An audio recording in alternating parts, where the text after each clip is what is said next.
போட்டித் தேர்வு மாணவர்கள் அனைவருக்கும் வணக்கம். ஸோ இந்த வீடியோ எதுக்குன்னு பார்த்தீங்கன்னா, நம்மளோட டேப் ஐஏஎஸ் அகாடமியோட வானம் வசப்படும்ன்ற ஸ்டேட் லெவல் டெஸ்ட் சீரீஸில் டெஸ்ட் நம்பர் 2க்கான தமிழ் எக்ஸ்ப்ளனேஷன் தான். ஸோ அந்த டெஸ்ட் பேஜ் பற்றி உங்களுக்கு தெரியும் நம்புறேன். ஸோ அவ்வளோ அருமையான டெஸ்ட் பேஜ். ஸ்டேட் லெவலில் வந்து ஒரு 10 டெஸ்ட்டு. ஃபஸ்ட்டு டெஸ்ட் பார்த்தீங்கன்னா வாஞ்சின்றது மாதிரி ஐஎன்எம்மில் மட்டும் நம்ம வச்சுருக்கோம். ஸோ டெஸ்ட்டு 2 இன்றைக்கி நடந்திருக்கு. ஸோ அதுக்கான விளக்கத்தை தான் நம்ம பார்க்க போகிறோம். தமிழ் பகுதியில் பார்த்தீங்கன்னா 6th-லேருந்து 10th வரைக்கும் இருக்கிற தமிழ் இலக்கணம் ப்ளஸ் மொழித்திறன். அதுக்கப்புறம் பார்த்தீங்கன்னா பாடத்திட்டத்தில் 7 அலகு கொடுத்துருக்காங்க. அதில் முதல் 2 அலகான இலக்கணம் மற்றும் சொல்லகராதி. இதுலேருந்து உங்களுக்கு ஒரு 100 வினாக்கள் கேட்டிருப்பாங்க. அந்த 100 வினாக்களுக்கான விளக்கத்தை தான் நம்ம பார்க்க போகிறோம். ஸோ இந்த டெஸ்ட் சீரீஸை பற்றி சொல்லணும்னு வச்சிங்களேன், டெஸ்ட் நம்பர் 2, 3, 4 இது மூணுமே டாப்பர் டெஸ்ட்டுக்கு ஒரு எலிஜிபிலிட்டி டெஸ்ட் மாதிரி சார் அனௌன்ஸ் பண்ணியிருக்காங்க. அதில் டெஸ்ட் நம்பர் 2, 3, 4 இந்த 3 டெஸ்ட்லேயுமே நீங்கள் பங்கெடுத்துக்கிட்டு டாப் 500 ரேங்க்குள்ளே நீங்கள் வந்தீங்கன்னா உங்களுக்கு ஒரு 25 முழு மாதிரி தேர்வுகள் இலவசமாகவே கொடுக்க போகிறாங்க. ஸோ இந்த தேர்வு இலவசம் இல்லை. இந்த தேர்வில் பங்கேற்று நீங்கள் டாப்பராக வந்தீங்கன்னா உங்களுக்கு ஒரு 25 முழு மாதிரி தேர்வுகள் இலவசமாக கிடைக்கும். டெஸ்ட் 1 வாஞ்சி, 2, 3, 4 பற்றி இப்போ சொன்னேன். அடுத்து 5, 6, 7, 8 இந்த 4 டெஸ்ட்டு பார்த்திங்கன்னா அறிவு கடல்ன்ற மாதிரி வைக்க போகிறாங்க. உங்களுக்கு ஜிஎஸ்சில் மட்டும் பார்த்திங்கன்னா ஒரு 1000 வினாக்களுக்கு தேர்வு நடக்கும். ஸோ 2 டெஸ்ட்டும் நடக்கும், 500, 500ன்னு. இலக்கணத்தில் ஒரு 500 மார்க் உங்களுக்கு டெஸ்ட் நடக்கும். மேக்ஸில் ஒரு 300 மார்க், மேக்ஸ் ரீசனிங் சேர்த்து ஒரு 300 மார்க் டெஸ்ட் நடக்கும். ஸோ அப்போ யோசிச்சு பாருங்கள் எவ்வளோ பண்டல் ஆஃப் கொஸ்டின் நம்மளுக்கு கிடைக்கணும். ஸோ லாஸ்ட்டு 2 டெஸ்ட்டு பார்த்தீங்கன்னா முழு மாதிரி தேர்வுகள். ஸோ 1 வாஞ்சி, 2, 3, 4 டாப்பருக்கான எலிஜிபிலிட்டி டெஸ்ட்டு, 5, 6, 7, 8 அறிவு கடல், 9, 10 முழு மாதிரி தேர்வு. ஸோ இந்த 10 தேர்வுகள் அடங்கியதான் அந்த வானம் வசப்படும். சரியா? ஸோ இதோட ஃபீஸ் டீட்டெயில் மற்ற ஸ்ட்ரக்சர்லாம் நீங்கள் வந்து யூடியூப்பில் சாரோட வீடியோ இருக்கும். வானம் வசப்படும் டேப் சீரிஸ்னு போட்டிங்கன்னா வரும். அதில் நீங்கள் டீட்டெயிலாக நீங்கள் தெரிஞ்சுக்கலாம். சரியா?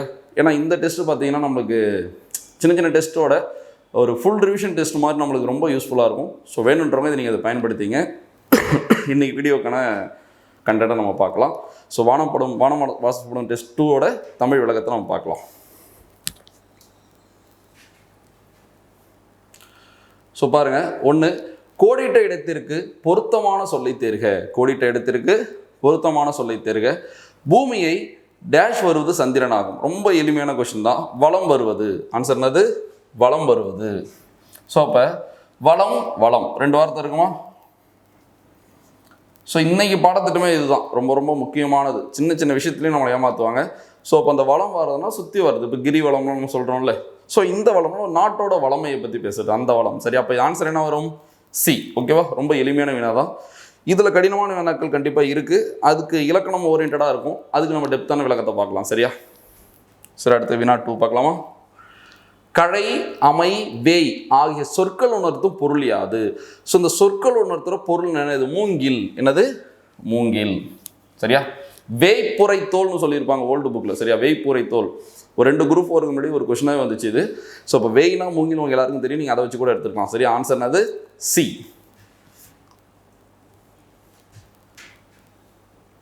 அடுத்து ஒரு பொறுத்து கொடுத்துருக்காங்க. ரொம்ப ரொம்ப எளிமையானதான். ஸோ இப்போ ஆழினானது கடல், ஊழினா நீண்டதொரு காலப்பகுதின்னு படிச்சிருப்போம்ல, நீண்டதொரு காலப்பகுதி. ஸோ யுகம்னாலும் ஒரு நீண்ட ஒரு காலப்பகுதி தான். சமர்னா போர், நிகர்னா சமம், ஈக்குவல்னு அர்த்தம். சரியா? ஸோ இப்போ எல்லாமே நேராக தான் இருக்குது. ஆன்சர் 1, 2, 3, 4. ஆன்சர் 1, 2, 3, 4. அடுத்து 5 பாருங்க. கொட்டி அளத்தல் என்னும் மரபு தொடருக்கு உரிய பொருளை தேர்க. மிகுதியாக பேசுதல். கொட்டி அளத்தல்னா மிகுதியாக பேசுதல்னு அர்த்தம். சரியா? இதெல்லாம் உங்களுக்கு ஒன்றும் ரொம்ப எளிமையாக வந்துடும். ஸோ அடுத்தது போயிடலாம். எந்தமிழ்னா என்பதை பிரித்தால் எவ்வாறு வரும்? எப்படி வரும்னு பார்க்கலாமா? எம் பிளஸ் தமிழ் பிளஸ் நா. இது எப்படி எந்தமிழ்னான்னு மாறும்? மகர ஈற்று புணர்ச்சின்னு ஒன்று இருக்குது. ஒரு சொல்லோட இறுதியில் மகரமை வந்தால் அந்த மகரமை போயிடும். 2வது அந்த மகரமை போயிட்டு மெல்லின வரும். 3வது அந்த மகரமை போயிட்டு வல்லின வரும். இப்படி 3 வழிகளை புணரும். சரியா? இம் கெடும், இம்மு கெட்டு மெல்லின வரும், இம்மு கெட்டு வல்லின வரும். சரியா? ஸோ இந்த இடத்துல இம்மு போயிடும். அடுத்து பார்த்தீங்கன்னா தாக்குள்ள இத்தோட எழுத்து இந்து. அப்போ எந்தமிழ் எப்படி வரும்? எந்தமிழ். எந்தமிழ் ப்ளஸ்னா எந்தமிழ்னா, அவ்வளோதான். ஸோ ஆன்சர் என்னவா இருக்கும்? எம் ப்ளஸ் தமிழ் ப்ளஸ் நா. ஸோ ரொம்ப எளிமையானதான் இதுவுமே. அடுத்து போயிடலாமா? தொடர் வகைகளை அறிந்து தவறானதை தேர்க. இதில் எது தவறானதுன்னு கேட்குறாங்க. பார்க்கலாமா? கண்ணே கண்ணுரங்கு. கண்ணே விழி, அழைத்தல். கண்ணே விழி. சரியா? அப்போ விழி தொடர். ஸோ அப்போ விழினா அழைத்தல். 8ஆம் வேற்றுமை கூட நீங்கள் படிச்சிருப்பீங்க. சரியா? படர்க்கை பெயரை முன்னிலை பெயராக மாற்றி அழைப்பதை விழி வேற்றுமை. இப்போ கண்ணன், கண்ணன்னா அவன் அர்த்தம். பதிலீட்டு பெயர்கள்னு ஒரு கான்செப்ட் நீங்கள் படிச்சிருப்பீங்க. கண்ணனா அவன்னு சொல்லலாம், சரியா? ஸோ இப்போ கண்ணன் என்பது படர்க்கை, நான்னா தன்மை, நீனா முன்னிலை, அவன் அது படர்க்கை தானே. இப்போ கண்ணன் நான் எப்படி கூப்பிடுவேன்? கண்ணான்னு கூப்பிடுவேனா? இப்போ நான் கண்ணான்னு கூப்பிடுறேன்னா அவன் எனக்கு முன்னாடி இருக்கான்னு அர்த்தம், அப்போ முன்னிலை தானே. ஸோ இப்போ படற்கை பெயரை முன்னிலை பெயராக மாற்றி அடிப்பது விழி வேற்றுமை. ரொம்ப ரொம்ப முக்கியமான கான்செப்ட். இது ஒரு விழி தொடர். தொகாநிலை தொடர் 9 வகைப்படும். எழுவாய் தொடர், வினைமுற்று தொடர், வினையச்சு தொடர், பெயரச்சு தொடர், இடைச்சொல் தொடர், உரிச்சொல் தொடர், வேற்றுமை தொடர், விழி தொடர், அடுக்கு தொடர். இந்த எல்லா தொடருக்கும் பேஸ்மெண்ட்டே முதல்ல இருக்கிற சொல்லு தான். தொடர்னாலே 2 அல்லது அதற்கு மேற்பட்ட சொற்கள் தொடர்ந்து வருவது தொடர். அது எத்தனை சொல் வேணா இருக்கட்டும், ஆனால் அந்த முதல் சொல்லு இருக்கு பார்த்தீங்களா, அது என்ன சொல்? அது ஒரு எழுவாயா இருந்தால் எழுவாய் தொடர், அது ஒரு வினைமுற்றா இருந்தால் வினைமுற்று தொடர், அது ஒரு விழியா இருந்தால் விழி தொடர். ஸோ இந்த மாதிரி தான் நம்ம அப்ரோச் பண்ணணும், சரியா? அப்போ இந்த தொடரில் கண்ணே என்பது விழி, அழைக்கிற, அப்போ விழி தொடர். கரெக்டாக இருக்கா? கரெக்டாக இருக்கு. பாடினேன் வினைமுற்று. ஸோ இந்த எல்லாம் நீங்கள் கவனிக்கணும். நம்ம என்ன நினச்சிப்போம்? பாடினான் வினைமுற்று. அப்போ எத்தனை வினைமுற்று எப்படி எப்படிலாம் சொல்லலான்னு பாருங்களேன். ஒரு வினைமுற்றை 3 இடத்துலையும் சொல்ல முடியும், ஒரு வினைமுற்றை 3 காலத்துலையும் சொல்ல முடியும். ஸோ இப்படி சொன்னால் எத்தனை வினைமுற்று நம்மளுக்கு கிடைக்குன்னு பார்க்கலாமா? ஸோ இந்த பாடினேன் வேறு சொல்லுனது பாடு, ஓகேவா? ஆண்பால், பெண்பால், பலர்பால், ஒன்றன்பால், பலவின்பால், சரியா? இந்த 5 பாலுமே படற்கைக்கு உரியது, சரியா? இது எப்படி மாற்றி மாற்றி சொல்லலாம்னு சொல்கிறேன், கவனிச்சுக்கிறீங்களா? பாடினான், பாடுகிறான், பாடுவான், இது 3மே வினைமுற்று தான். நம்ம பாடினான் படித்து பாடினான் தான் வினைமுற்று நினச்சிப்போம். பாடுகிறானும் வினைமுற்று தான், நிகழ்காலத்து வினைமுற்று. பாடுவானும் வினைமுற்று தான், எதிர்காலத்து வினைமுற்று. ஸோ அப்போ அங்கே காலமோ இடமோ மாறினாலும் அது வினைமுற்று தான் உங்களால் புரிஞ்சிக்க முடியணும். ஸோ அதுக்காக தான் இப்படி வச்சுருக்காங்க, சரியா? சில பேர் இந்த இடம் ரொம்ப குழப்பிடும். என்ன பாடினேன்னு இருக்குது? பாடினான் தானே வினைமுற்று. பாடினான் என்பது இறந்த காலம், பாடுகிறான் என்பது நிகழ்காலம், பாடுவான் என்பது எதிர்காலம். அப்படி பெண் பால்ல பாடினாள், பாடுகிறாள், பாடுவாள். அப்படியே பலர் பால்ல பாடினார், பாடுகிறார், பாடுவார். ஒன்றன் பால்ல பாடியது, பாடுகின்றது, பாடும். பலவின் பால்ல பாடின, பாடுகின்றன, பாடுவன. தன்மையில் பாடினேன், பாடினேன் தன்மை, அப்போ இது தன்மை வினைமுற்று, தன்மை ஒருமை வினைமுற்று. பாடினோம், அதுவும் பாடினோம் என்பது வினைமுற்று தான். ஸோ அப்போ இதுதான் நீங்கள் புரிஞ்சுக்கணும். அப்போ எத்தனை வினைமுற்று சொல்லியிருக்கோம் பாருங்கள், சரியா? ஸோ பாடினாய் முன்னிலை, பாடினாய். பாடிநீர் முன்னிலை, பாடினாய் முன்னிலை ஒருமை, பாடிநீர் முன்னிலை பன்மை. ஸோ அப்போ காலம் மாறுது, இடம் மாறுது, ஆனால் எல்லாமே வினைமுற்று தான். ஸோ அப்போ நீங்கள் தெரிஞ்சுக்கிட்டது என்னென்னா இது ஒரு வினைமுற்று. அப்போ இது ஒரு வினைமுற்று இருந்தால் என்ன தொடர்? வினைமுற்று தொடர். ஸோ அப்போ இதுவும் கரெக்டு. காலையில் நீ எழும்பு, காலையில் இல் ஒரு தொடரில் வேற்றுமை உருவு வெளிப்படையாக வந்தால் அது வேற்றுமை தொகாநிலை தொடர்னு சொல்லுவாங்க. வேற்றுமை தொகாநிலை தொடர்னு சொல்லுவாங்க. காலை பிளஸ் இல் பாருங்களேன், காலை பிளஸ் இல், காலை பிளஸ் இல், லை இல்லு பிளஸ் ஐ. நிலைமொழி இறுதியிலே உயிரெழுத்து, வருமொழி முதலில் உயிரெழுத்து வந்தால் ஓசைகள் சேராது. அதை சேர்த்து வைக்கிற மெய் தான் அது உடம்படும் மெய், சரியா? ஸோ தமிழில் 2 உடம்படும் மெய் இருக்குது. என்னென்ன இருக்குது? ஒன்று ஈ, இன்னொன்று என்னது இவ்வு. இப்படி 2 மெய் இருந்தால் ஒரு மெய்யை தான் நம்ம பயன்படுத்த முடியும். அதை முடிவு பண்ணுறது எதுன்னு பார்த்தீங்கன்னா நிலைமொழியோட இறுதியில் இருக்கிற உயிரெழுத்து. இங்கே இ இ ஐ வந்தால் எது உடம்படுமையாக வரும்? ஈ தான் உடம்படுமையாக வரும், சரியா? ஸோ அப்போ ஈ கூட்டல் ஈ என்னன்னு வந்துடும்? ஈன்னு வந்துடும், காலையில்னு கிடச்சிடும், சரியா? அடுத்து போயிடலாமா? சரி, அடுத்து பாருங்க. பாடி மகிழ்ந்தனர், பாடி. ஸோ இதுவும் கரெக்டு, புரியுதா? காலையில் நீ எழும்பு என்பது வேற்றுமை தொகாநிலை தொடர். நீங்கள் நல்லா கவனிங்க, நான் எதெல்லாம் கவனிக்கிறேன் பாருங்க. அங்கே இருக்கிற கண்ணுரங்கு, தாளாட்டு, நீ எழும்புலாம் எனக்கு தேவையில்லை. ஃபர்ஸ்ட் இருக்கிறது என்ன? கண்ணே, இது விழி. பாடினேன், அப்போ இதுதான் அவங்க நே, அந்த சவுண்டுக்காக தான் அவங்களை ஏமாத்தத்தை கொடுத்துருப்பாங்க. பாடினேன் இது வினைமுற்று, கண்ணே என்பது வினைமுற்று கிடையாது, அழைக்கிறாங்க, அது விழி. காலையில், காலை பிளஸில் வேற்றுமை உறுப்பு இருக்கு, இப்போ வேற்றுமை தொடர், ஓகேவா? அடுத்து பாருங்க, பாடி, பாடி எச்சம், அதுனா பாடி. பாடினான் வினைமுற்று. இப்போ நான் கூட வினைமுற்றுக்கு எடுத்துக்கிட்டு பாடினான் தான் நான் சொல்கிறேன், பாடினேன்னு சொல்லலை, பார்த்தீங்களா? ஏன்னா நம்ம பொதுவாக பயன்படுத்துறது அதுதான். பட் என்னென்ன வினைமுற்றுக்கு நீங்கள் தெரிஞ்சுக்கணும், சரியா? அப்போ ஒரு வேறு சொல்ல அவங்கள்ட்ட கொடுத்தா அது 5 3 காலத்துலையும் 15 வினைமுற்றை அவங்களுக்கு மாற்ற தெரியணும். தன்மையில் கொடுத்தா ஒருமை பெண்மையில் மாற்ற தெரியணும், முன்னிலையில் கொடுத்தா ஒருமை பெண்மையில் மாற்ற தெரியணும், சரியா? ஸோ அப்போ ஒரு 19 வினைமுற்றாக சொல்லலாம். ஒரே ஒரு வேறு சொல்ல எடுத்து 19 வினைமுற்று உருவாக்கலான்னு பார்த்துங்க, சரியா? இப்போ ஓடு, ஓடினேன், ஓடினோம், ஓடினாய், ஓடினீர், ஓடினான், ஓடினான், ஓடுகிறான், ஓடுவான், ஓடினாள், ஓடுகிறாள், ஓடுவாள், ஓடினார், ஓடுகிறார், ஓடுவார், ஓடியது, ஓடுகின்றது, ஓடும், ஓடின, ஓடுகின்றன, ஓடுவன, இப்படி. ஸோ நம்ம ஏதோ ஒரு வேர்ச்சொல் இப்படி மாற்ற கற்றுக்கிட்டால் நம்மளுக்கு டக்கு டக்குன்னு பயம் வராது. ஓ இதுவும் வினைமுற்று தான் நம்மளால் நம்ப முடியும். சரியா? அப்போ பாடினான் என்பது வினைமுற்று, பாடி என்பது எச்சம். என்ன எச்சம்? வினை எச்சம். ஒரு எச்சம் பெயரை கொண்டு முடிந்தால் பெயர் எச்சம், வினையை கொண்டு முடிந்தால் வினை எச்சம். சரியா? பாடி சென்றான்னு சொல்லலாம்ல. நீங்கள் அங்கே இருக்கிறதே பார்க்காதீங்க, நீங்கள் கிரியேட் பண்ணுங்க. பாடி சென்றான் வினை எச்சம் தானே? ஓகேவா? ஸோ அப்போ இங்கே பெயர் எச்சம் இருக்கு. பாடியன்னு இருந்தால் அது பெயர் எச்சம். பாருங்களேன், பாடிய மாணவன் சொல்லலாம்ல. ஸோ இப்போ பாடிய மாணவன் சொல்லலாம். ஸோ பாடி என்பது வினையச்சம், பாடிய மாணவன் என்பதுதான் பெயரெச்சம். ஸோ அப்போ இது மட்டும் தப்பு. ஸோ ஆன்சர்னது டி. ஆன்சர்னது டி. தொடர் வகைகளில் இருந்து தவறானது தெரிஞ்சு கேட்டாங்க. பாடி மகிழ்ந்தனர் என்பது ஒரு வினையச்சம், அவங்க அது பெயரெச்சம் கொடுத்துட்டாங்க. சரியா? சரி, இந்த பெயரெச்சம் வினையச்சத்தில் வல்லினம் மிகும் வலிமிகும் இடங்கள் இருக்குல்ல. ஸோ அப்போ அகர இகர ஈற்று வினையச்சத்தை எடுத்து வல்லினம் மிகும். ஒரு வினையச்சம் அகரத்திலேயோ இகரத்திலேயோ முடிஞ்சுதான் வல்லினம் மிகும். உகரத்தில் முடிஞ்சால் மட்டும் அது வன் தொடர் குட்டில் உரமாக இருந்தால் வல்லினம் மிகும். அடுத்து பெயரெச்சம் பக்கம் போனீங்கன்னா பெயரெச்சத்தில் வல்லினம் மிகாது, எதிர்மறை பெயரெச்சத்தில் வல்லினம் மிகாது, ஈறுகெட்ட எதிர்மறை பெயரெச்சத்தில் வல்லினம் மிகும். சரியா? அருகில் உள்ளவற்றிற்கும் தொலைவில் உள்ளவற்றிற்கும் இடையில் இருப்பதை சுட்டிக்காட்ட அக்காலத்தில் பயன்படுத்தப்பட்ட சுட்டெழுத்து. அக்காலத்தில் பயன்படுத்தப்பட்ட சுட்டெழுத்து. சுட்டெழுத்து 3 ஆ இ உ. சரியா? ஸோ அண்மை சுட்டு, செய்மை சுட்டு. அண்மை சுட்டுனா பக்கத்தில் இருக்கிற சுட்டிக்காட்ட பயன்படுறது அண்மை சுட்டு, ஈ இவன். தொலைவில் இருக்கிற சுட்டிக்காட்ட பயன்படுறது செய்மை சுட்டு, அவன். இப்படி 2 சுட்டெழுத்துக்கு நம்மளுக்கு நல்லா தெரியும் தானே. அந்த காலத்தில் தொலைவில் உள்ளவற்றிற்கும் தொலைவில் உள்ளவற்றிற்கும் அருகில் உள்ளவற்றிற்கும் இடையில் உள்ளதை குறிப்பதற்கு ஒரு சுட்டெழுத்து பயன்படுத்தியிருக்காங்க. அந்த சுட்டெழுத்து பார்த்தீங்கன்னா ஊ. சரியா? ஸோ இப்போ ஊ என்ற சுட்டெழுத்து இடையில் உள்ளவற்றை சுட்டிக்காட்ட பயன்படுகிறது. இதுக்கு எடுத்துக்காட்டு பார்த்தீங்கன்னா உவன், உது. தூரத்தில் இருக்குன்னா அது, பக்கத்தில் இருக்குன்னா இது, ரெண்டுக்கு நடுவில் இருந்தால் உது. ஸோ இப்போ நீங்கள் தெரிஞ்சுக்க வேண்டியது என்னன்னா, ஊ என்ற சுட்டெழுத்து சங்க காலத்தில் பயன்படுத்தப்பட்டிருக்கு. அது எந்த இடத்தை குறிக்க பயன்பட்டுருக்குன்னா இடையில் உள்ளவற்றை குறிக்க பயன்படுத்தப்பட்டிருக்கு. சரியா? சரியானதை தேர்க. பார்க்கலாமா? மல்லிகை மனம் வீசியது. மல்லிகை மனம் வீசியது தப்பு. தெரியுங்களா உங்களுக்கு? ஸோ இது தப்பு. மனம் எந்த நான் வந்திருக்கணும்? மனம் தன்னகரம் வந்திருக்கணும், இங்கே ரன்னகரம் வந்துச்சு. தப்பு. புலி. ஸோ தப்பு.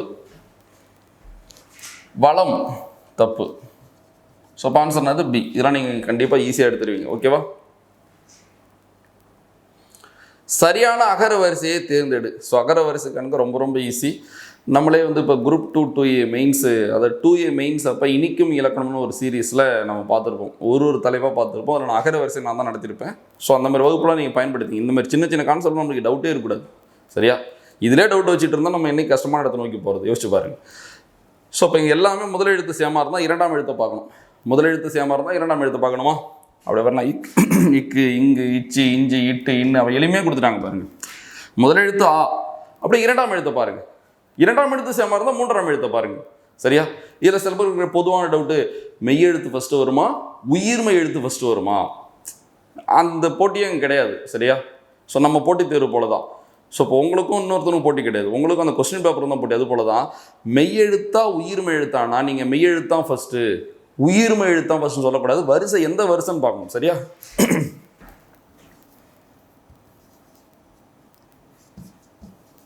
இப்போ அட்டை அகமம் 2 வார்த்தை இருக்குது. முதல் எழுத்து சேமாக இருக்குது, அப்போ அதை விட்டுருங்க.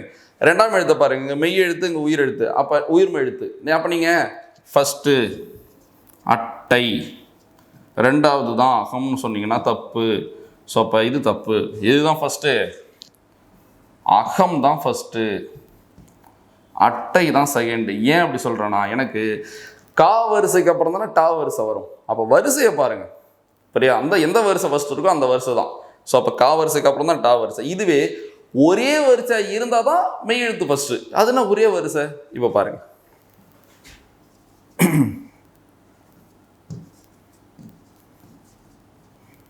இப்போ இங்கே இல்லு லா ரெண்டுமே லா வரிசை தானே. இப்போ இல்லுக்கு அப்புறம் தான் நீங்கள் லாவே போகணும். ஏன்னா லா வரிசை எப்படி இருக்கும்? இல்லுக்கு அப்புறம் தான் லா லா லீ லீ லூ லூ லே லே லை லோ லோ லவ், லா வரிசை எப்படி தானே வரும்.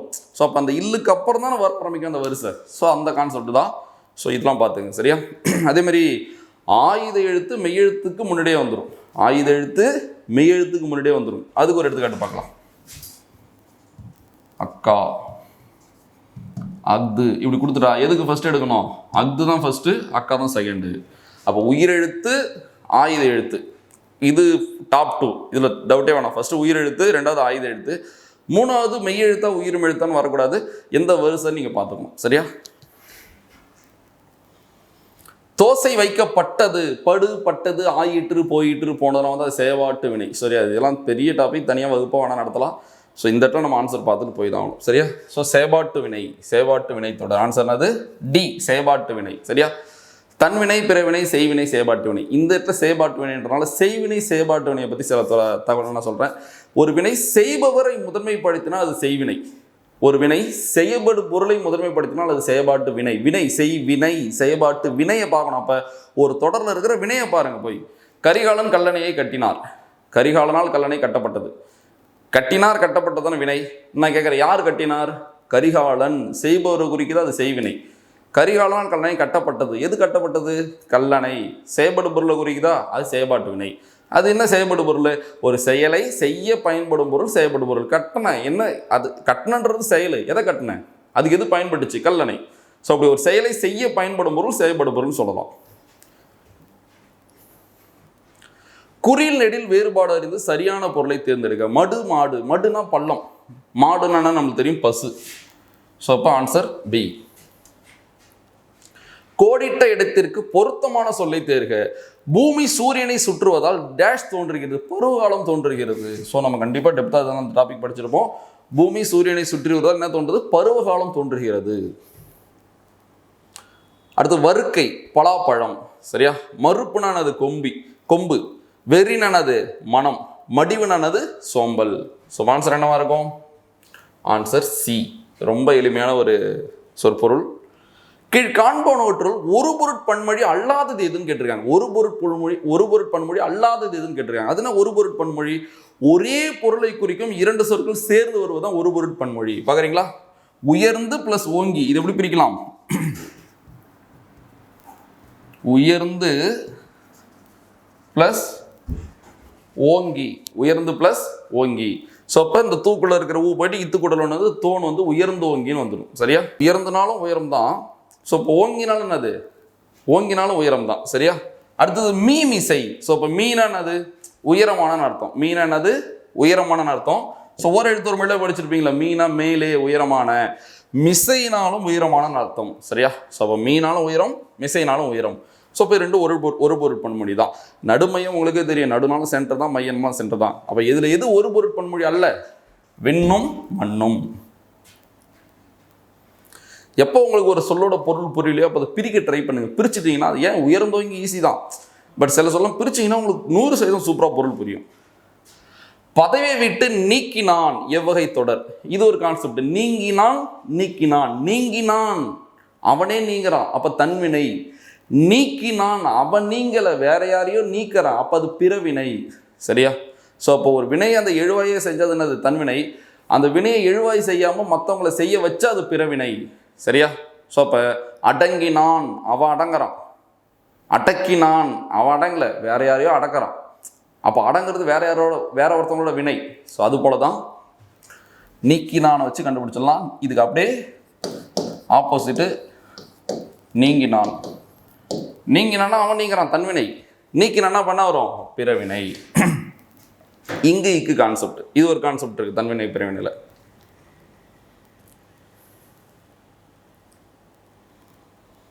ஒருமைப்பன்மை பிழை அற்ற. இந்த இடத்துல நல்லா கவனிக்கணும். கொஸ்டின்லாம் நல்லா படிக்க முடியல, போக முடியாது. ஒருமைப்பன்மை பிழை அற்ற தொடரை தேர்க. அப்போ 3ல் பிழை இருக்குன்னு அர்த்தம். அப்போ பிழை இருக்குது, ஏதோ 1ல் தான் பிழை இல்லை. அது எதுன்னு பார்க்கலாமா? உயிர்கோளம் தன்னகத்தே பல இயற்கை காட்சிகளை கொண்டுள்ளன. இப்போ நீங்கள் முழு தொடர், இவ்வளோ பெரிய தொடர் கொடுத்துட்டாங்க, இங்கெல்லாம் பார்த்து பயப்பட தேவையில்லை. சரியா? எது கொண்டுள்ளன? உயிர்கோளம். உயிர்கோளம் ஒருமை, உயிர்கோளம் ஒருமை, கொண்டுள்ளன பன்மை. அப்போ ஒருமை பன்மை இடிக்குது. ஒரு தொடர் ஒருமையில் ஆரம்பித்தா ஒருமையில் முடிக்கணும், பன்மையில் ஆரம்பித்தா பன்மையில் முடிக்கணும். தப்பு. உயிர்கோளம் கொண்டுள்ளது, கொண்டுள்ளதும் ஒருமை, உயிர்கோளமும் ஒருமை. அப்போ இதுதான் கரெக்டு. உயிர்கோளங்கள் பன்மை, கொண்டது ஒருமை. உயிர்கோளங்கள் பன்மை. கொண்டிருக்கின்றது ஒருமை. அது கொண்டது, கொண்டிருக்கிறது, கொண்டுள்ளது எல்லாம் பாருங்க. தூ விகுதி, தூ என்பது ஒன்றன் பால் விகுதி, ஆ என்பது பலவின் பால் விகுதி எல்லாருக்கும் நல்லா தெரியும். சரியா? ஸோ இப்படி போட்டாலே கண்டுபிடிச்சிடலாம். அப்போ எந்த எழுவாய் எந்த பயனிலைன்றது மட்டும் உங்கள் ஃபோக்கஸ் இருந்தால் ரொம்ப ஈஸியாக இருக்கும். சரியா? டைம் மேனேஜ்மெண்ட் டக்குன்னு எடுத்து இந்த கொஸ்டின் டக்குன்னு ஆன்சர் எடுத்துகிட்டு போயிடலாம்ல. நீங்கள் எல்லாத்தையும் உள்ளலாம் படித்து குழப்பிக்க தேவையில்ல. இது சந்திப்பிழையாக இருந்தால் அங்கங்கே செக் பண்ணலாம். ஒருமை பெண்மைனா எதை செக் பண்ணுமோ அதை செக் பண்ண போதும். டக்குன்னு இங்கே வந்துடணும். அப்படியே அதை பார்த்து அங்கே செக் பண்ணிட வேண்டியதான். ஸோ ஆன்சர்னா அது பி, உயிர்கோளம் கொண்டுள்ளது. சரியா? பைங்கூழ் வளர்ந்தது எவ்வகை ஆகு பெயர்? ஆகு பெயர் ஒன்றன் பெயர் அதனை குறிக்காமல் அதனோடு தொடர்புடைய வேறு ஒன்றிற்கு ஆகி வருவது ஆகு பெயர் எனப்படும். ஸோ ஆகு பெயர் 16 வகைப்படும் சொல்லியிருக்காங்க. ஸோ நியூ புக் ஓல்டு புக்கில் கம்பைன் பண்ணி நீங்கள் படிச்சிங்கன்னா 16 ஆகு பெயரும் படிச்சிடலாம். ஆனால் அதை தாண்டி சிறப்பு தமிழ் வீட்டில் விட்டவாகு பெயர், விடாதாகு பெயர்லாம் கொடுத்துருக்காங்க. சரியா? ஸோ அதுவும் நீங்கள் கொஞ்சம் ரெஃபர் பண்ணிக்கிட்டால் நல்லது. ஸோ நம்மளுக்கு தெரிஞ்ச அந்த பொருளாகு பெயர், இடவாகு பெயர், காலவாகு பெயர், சினையாகு பெயர், பண்பாகு பெயர், தொழிலாகு பெயர், எண்ணளவை ஆகு பெயர், எடுத்தளவை ஆகு பெயர், முகத்தளவை ஆகு பெயர், நீட்டளவை ஆகு பெயர், கருவியாகு பெயர், காரியவாகு பெயர், கருத்தாவாகு பெயர், ஓமையாகு பெயர், சொல்லாகு பெயர், தானியாகு பெயர். இந்த 16 ஆகு பெயர் படித்ததுக்கு அப்புறம் நீங்கள் போய் நான் சொன்ன மாதிரி விட்டாகு பெயர், விடாதாகு பெயர், இருமடியாகு பெயர், மும்மடியாகும் பெயர், இருபெயருட்டு ஆகு பெயர் எல்லாம் இருக்குது. சரியா? சிறப்பு தமிழில் 12லேயே ஓல்டுலேயே இருக்குது. ஓல்டு சிறப்பு தமிழ். அதை கொஞ்சம் ரெஃபர் பண்ணிங்க. சரியா? ஏன்னா ஆகு பெயர் என்பது டிஎன்பிசியில் ரெகுலராக கேட்பானிங்கன்னா போய் பாருங்களேன். குரூப் 2 ப்ரிலிம்ஸ்லையும் கேட்டோம், மெயின்ஸ்லையும் கேட்டோம். அது அவ்வளோ டஃப்பாக கேட்டிருந்தான். சரியா? பைங்கூழ் வளர்ந்தது என்பது காரியவாகு பெயர். இதுக்கு நான் உங்களுக்கு சிறப்பு தமிழில் இருக்கிற ஒரு எடுத்துக்காட்டையும் நான் விளக்கி சொல்கிறேன். என் பிழைப்பு கெட்டது சிறப்பு தமிழில் கொடுத்துருப்பாங்க. இதில் பிழைப்பு. இப்போ ஒருத்தவங்க வேலைக்கு போகிறாங்க. தினக்கூலினா நம்ம அன்றைக்கி வேலைக்கு போய் அன்றைக்கி சம்பாரிச்சாதான் அன்றைக்கி நம்ம வீட்டுக்கு ஏதோ ஒன்று வாங்க முடியும். அப்படி இருப்பாங்கள்ல. அவங்க அன்றைக்கி வேலைக்கு போகிறாங்க, அன்றைக்கி வேலை இல்லை. டக்குனு அவங்க என்ன சொல்லுவாங்க? ஐயோ என் பிழைப்பு கெட்டுருச்சுன்னு வாங்களே.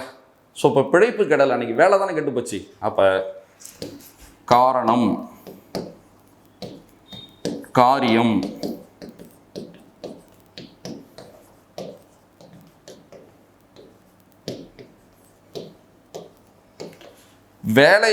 வேலை இருக்கிற காரணத்தால் தானே பிழைப்புன்ற காரியமே நடக்குது. புரியுதா உங்களுக்கு? நம்மளுக்கு வேலைன்னு ஒரு விஷயம் இருக்கிற காரணத்தால் தான் பிழைப்புன்ற காரியம் நடக்குது.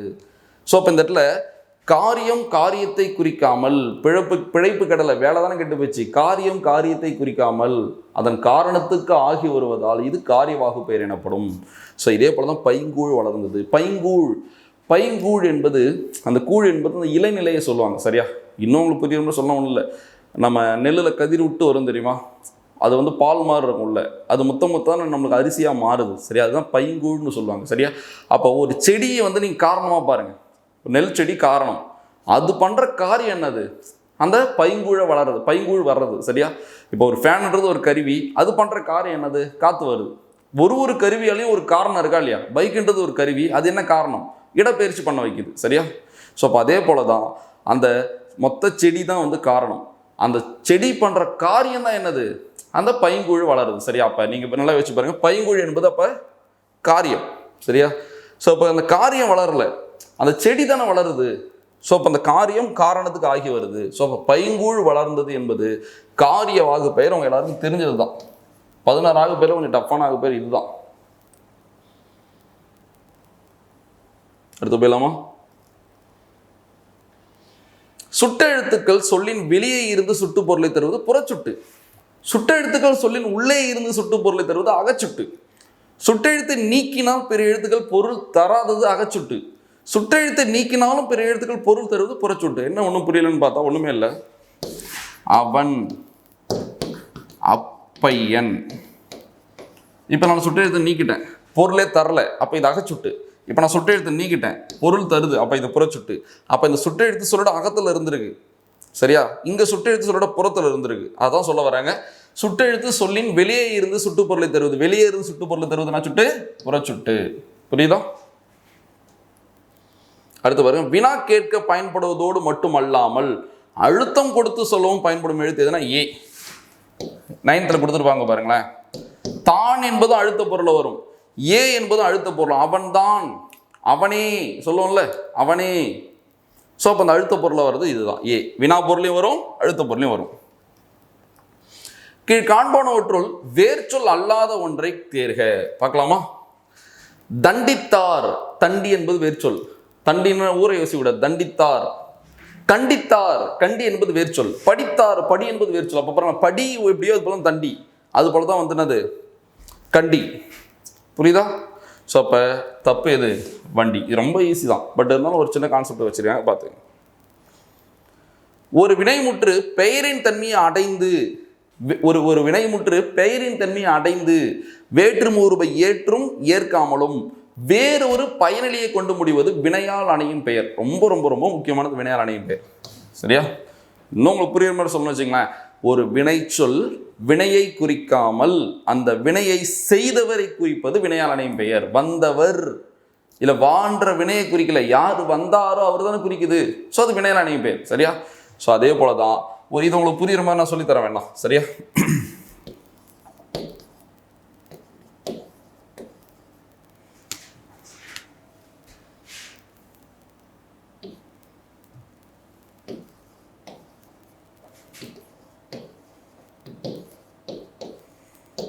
பாருங்க, ஓடியவனை கண்டேன். ஓகேவா?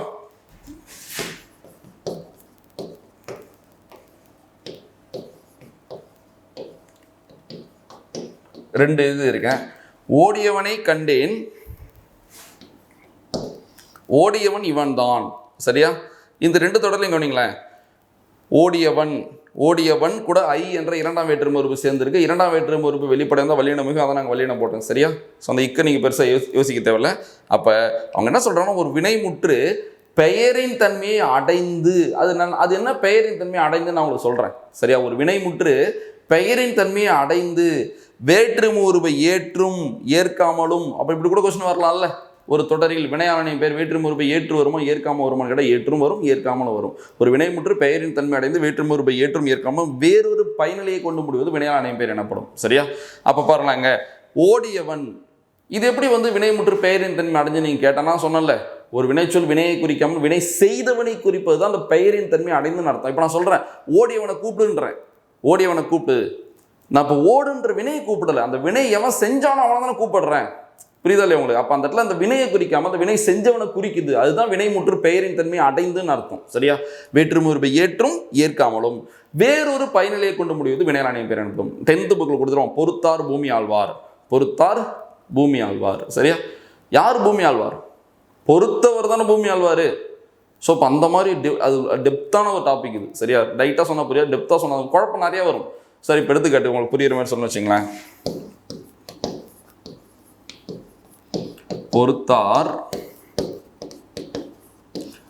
பொறுத்தவர்.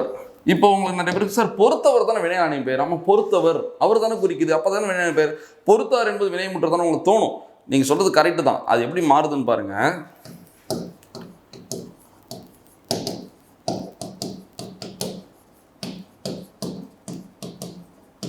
இப்போ பொறுத்தார் பூமி ஆழ்வார்னு வச்சுங்களேன். பொறுத்தார் பூமி ஆழ்வார். இப்போ நான் சொன்னேன்ல, ஒரு வினைமுற்று பெயரின் தன்மை அடைந்து வேற்றுமை உருவை ஏற்றும் ஏற்காமலும் வேறொரு பயனிலையை கொண்டு முடியாது வினையாளனின் பெயர்னு. அது பாருங்களேன், ஒரு வினைமுற்று பெயரின் தன்மை அடைந்து இடத்துல வேற்றுமை உருவை ஏற்காமல் வேறொரு பயனிலை கொண்டு முடிஞ்சிருச்சுக்கா. இப்போ நான் ஒரு கொஸ்டின் கேட்குறேன் பாருங்க, யார் பூமி ஆழ்வார்? பொறுத்தவர் தானே பூமி ஆழ்வார். அப்போ இந்த வினைமுற்று பெயரின் தன்மை அடையுது, ஏன்னா அந்தாண்ட ஒரு பயனிலை இருக்கிறதுனால. ஸோ இந்த மாதிரி டெப்த்தான கான்செப்ட் புரிஞ்சிக்கலாம். ஸோ அப்போ வெறுமனே கொடுத்தாங்கன்னா பொறுத்தவர் எடுத்துக்கலாம். சரியா? ஸோ இப்போ இது போல் கொடுத்தா நீங்கள் பொறுத்தார் என்பது எதை எடுக்கலாம்? வினையாளனின் பெயரை எடுக்கலாம். வினையாளனின் பெயர் 3 இடத்திலும் வரும், 3 காலத்திலும் வரும். 3 இடத்திலையும் வரும், 3 காலத்திலையும் வரும். இதெல்லாம் தனி வகுப்பாக பார்த்தா உங்களுக்கு சூப்பராக புரிய வைக்கலாம். எக்கச்சக்கமான எடுத்துக்காட்டு இருக்குது. பிறமொழி சொற்களுக்கு இணையான தமிழ் சொற்களை தெரிவு செய்க. பார்க்கலாமா? அவங்களுக்கு தெரியும், ரொம்ப எளிமை தான். Gold, biscuit, weight. அப்போ ஏபிசி தப்பு. Answer D. 3 தங்க கட்டிகளில் 1 எடை குறைவு. துணை, துணை. ஸோ இப்போ இந்த இடத்துல நீங்கள் தெரிஞ்ச விட துணைனா வருந்துன்றதை மட்டும் கற்றுங்க. துணைனா உதவி. So answer C. ஸோ துணைனானது வருந்து. பிழை அற்ற தொடரை தேர்க. அப்போ 3 பிழை, 1 தான் பிழை அற்றது. பார்க்கலாமா? குமணவள்ளல், குமணவள்ளல் புலவர். பெருஞ்சித்திரனாரின், பெருஞ்சித்திரனாரின். வறிய நிலை, வறிய நிலைனா வறுமைன்னு அர்த்தம். வறுமைக்கு எந்த ரகரம் போடும் நம்மளுக்கு தெரியல தானே. வல்லின ரகரம் போடுவோமா இடைநரகரம் போடுவோமா? வல்லின ரகரம் தானே போடுவோம். ஸோ அப்போ வரியே இதான் கரெக்டு, இது ரெண்டும் தப்பு. சரியா? கண்டு ஓகே. மனம், எந்த மனம் வரும்? ஸோ இப்போ இந்த மனம் தான் வரும். ஸோ அப்போ இதுலேயே ஆன்சர் இடத்துல ஆன்சர் ஏ. இருந்தாலும் இதில் ஒரு முக்கியமான கான்செப்ட் இருக்கும், கவனிங்களேன். இறங்கினார், இங்கே ஒரு இறங்கினார் இருக்கு, இங்கே ஒரு இறங்கினார் இருக்கா? ஸோ இப்போ இந்த இறங்கினார்னா இரக்கம்னு அர்த்தம். இறக்கம் காட்டுறது. ஈவு இறக்கமே இல்லையான்றாலும் அந்த இரக்கம், மனம் இறங்குறது. இந்த இரக்கம்னா என்னது? மேலிருந்து கீழே இறங்குறது. சரியா? ஸோ இப்போ இந்த இறங்கினார்னா மனம் இறங்கினார்னு அர்த்தம். இந்த இறங்கினார்னா மேலிருந்து கீழே இறங்கினார்னு அர்த்தம். சரியா? இரத்தல் அப்படிதான். சின்ன இந்திரா. இரத்தல்னா யாசித்தல், பிச்சை எடுத்தல். இரத்தல்னா உயிர் இறக்கிறது. ஏடு பிளஸ் இலக்கியம் சேர்த்து எழுதுக. ஏடு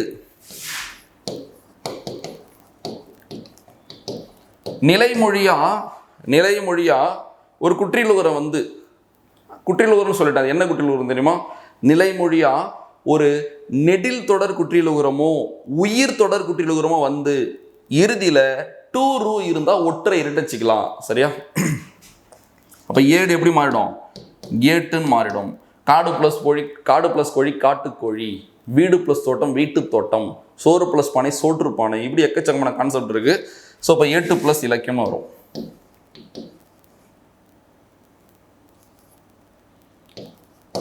ஓகேவா? ஸோ இப்போ ஏட்டு ப்ளஸ் இலக்கியம் வருமா? 2. உயிர் வரின் உட்குரல் மேவிட்டோடும் உடல் மேல் உயிர் வந்து ஒன்றுவது இயல்பு டி. அப்போ என்ன வந்துடும்? ஏட்டிலக்கியம்னு வரும். ஏட்டிலக்கியம். திரும்ப மாற்றி ஏட்டுனா ஏட்டிலக்கியம். ஓகேவா? உங்களுக்கு புரிஞ்சா ஓகே தான். இந்த இடத்துல விதி என்னது?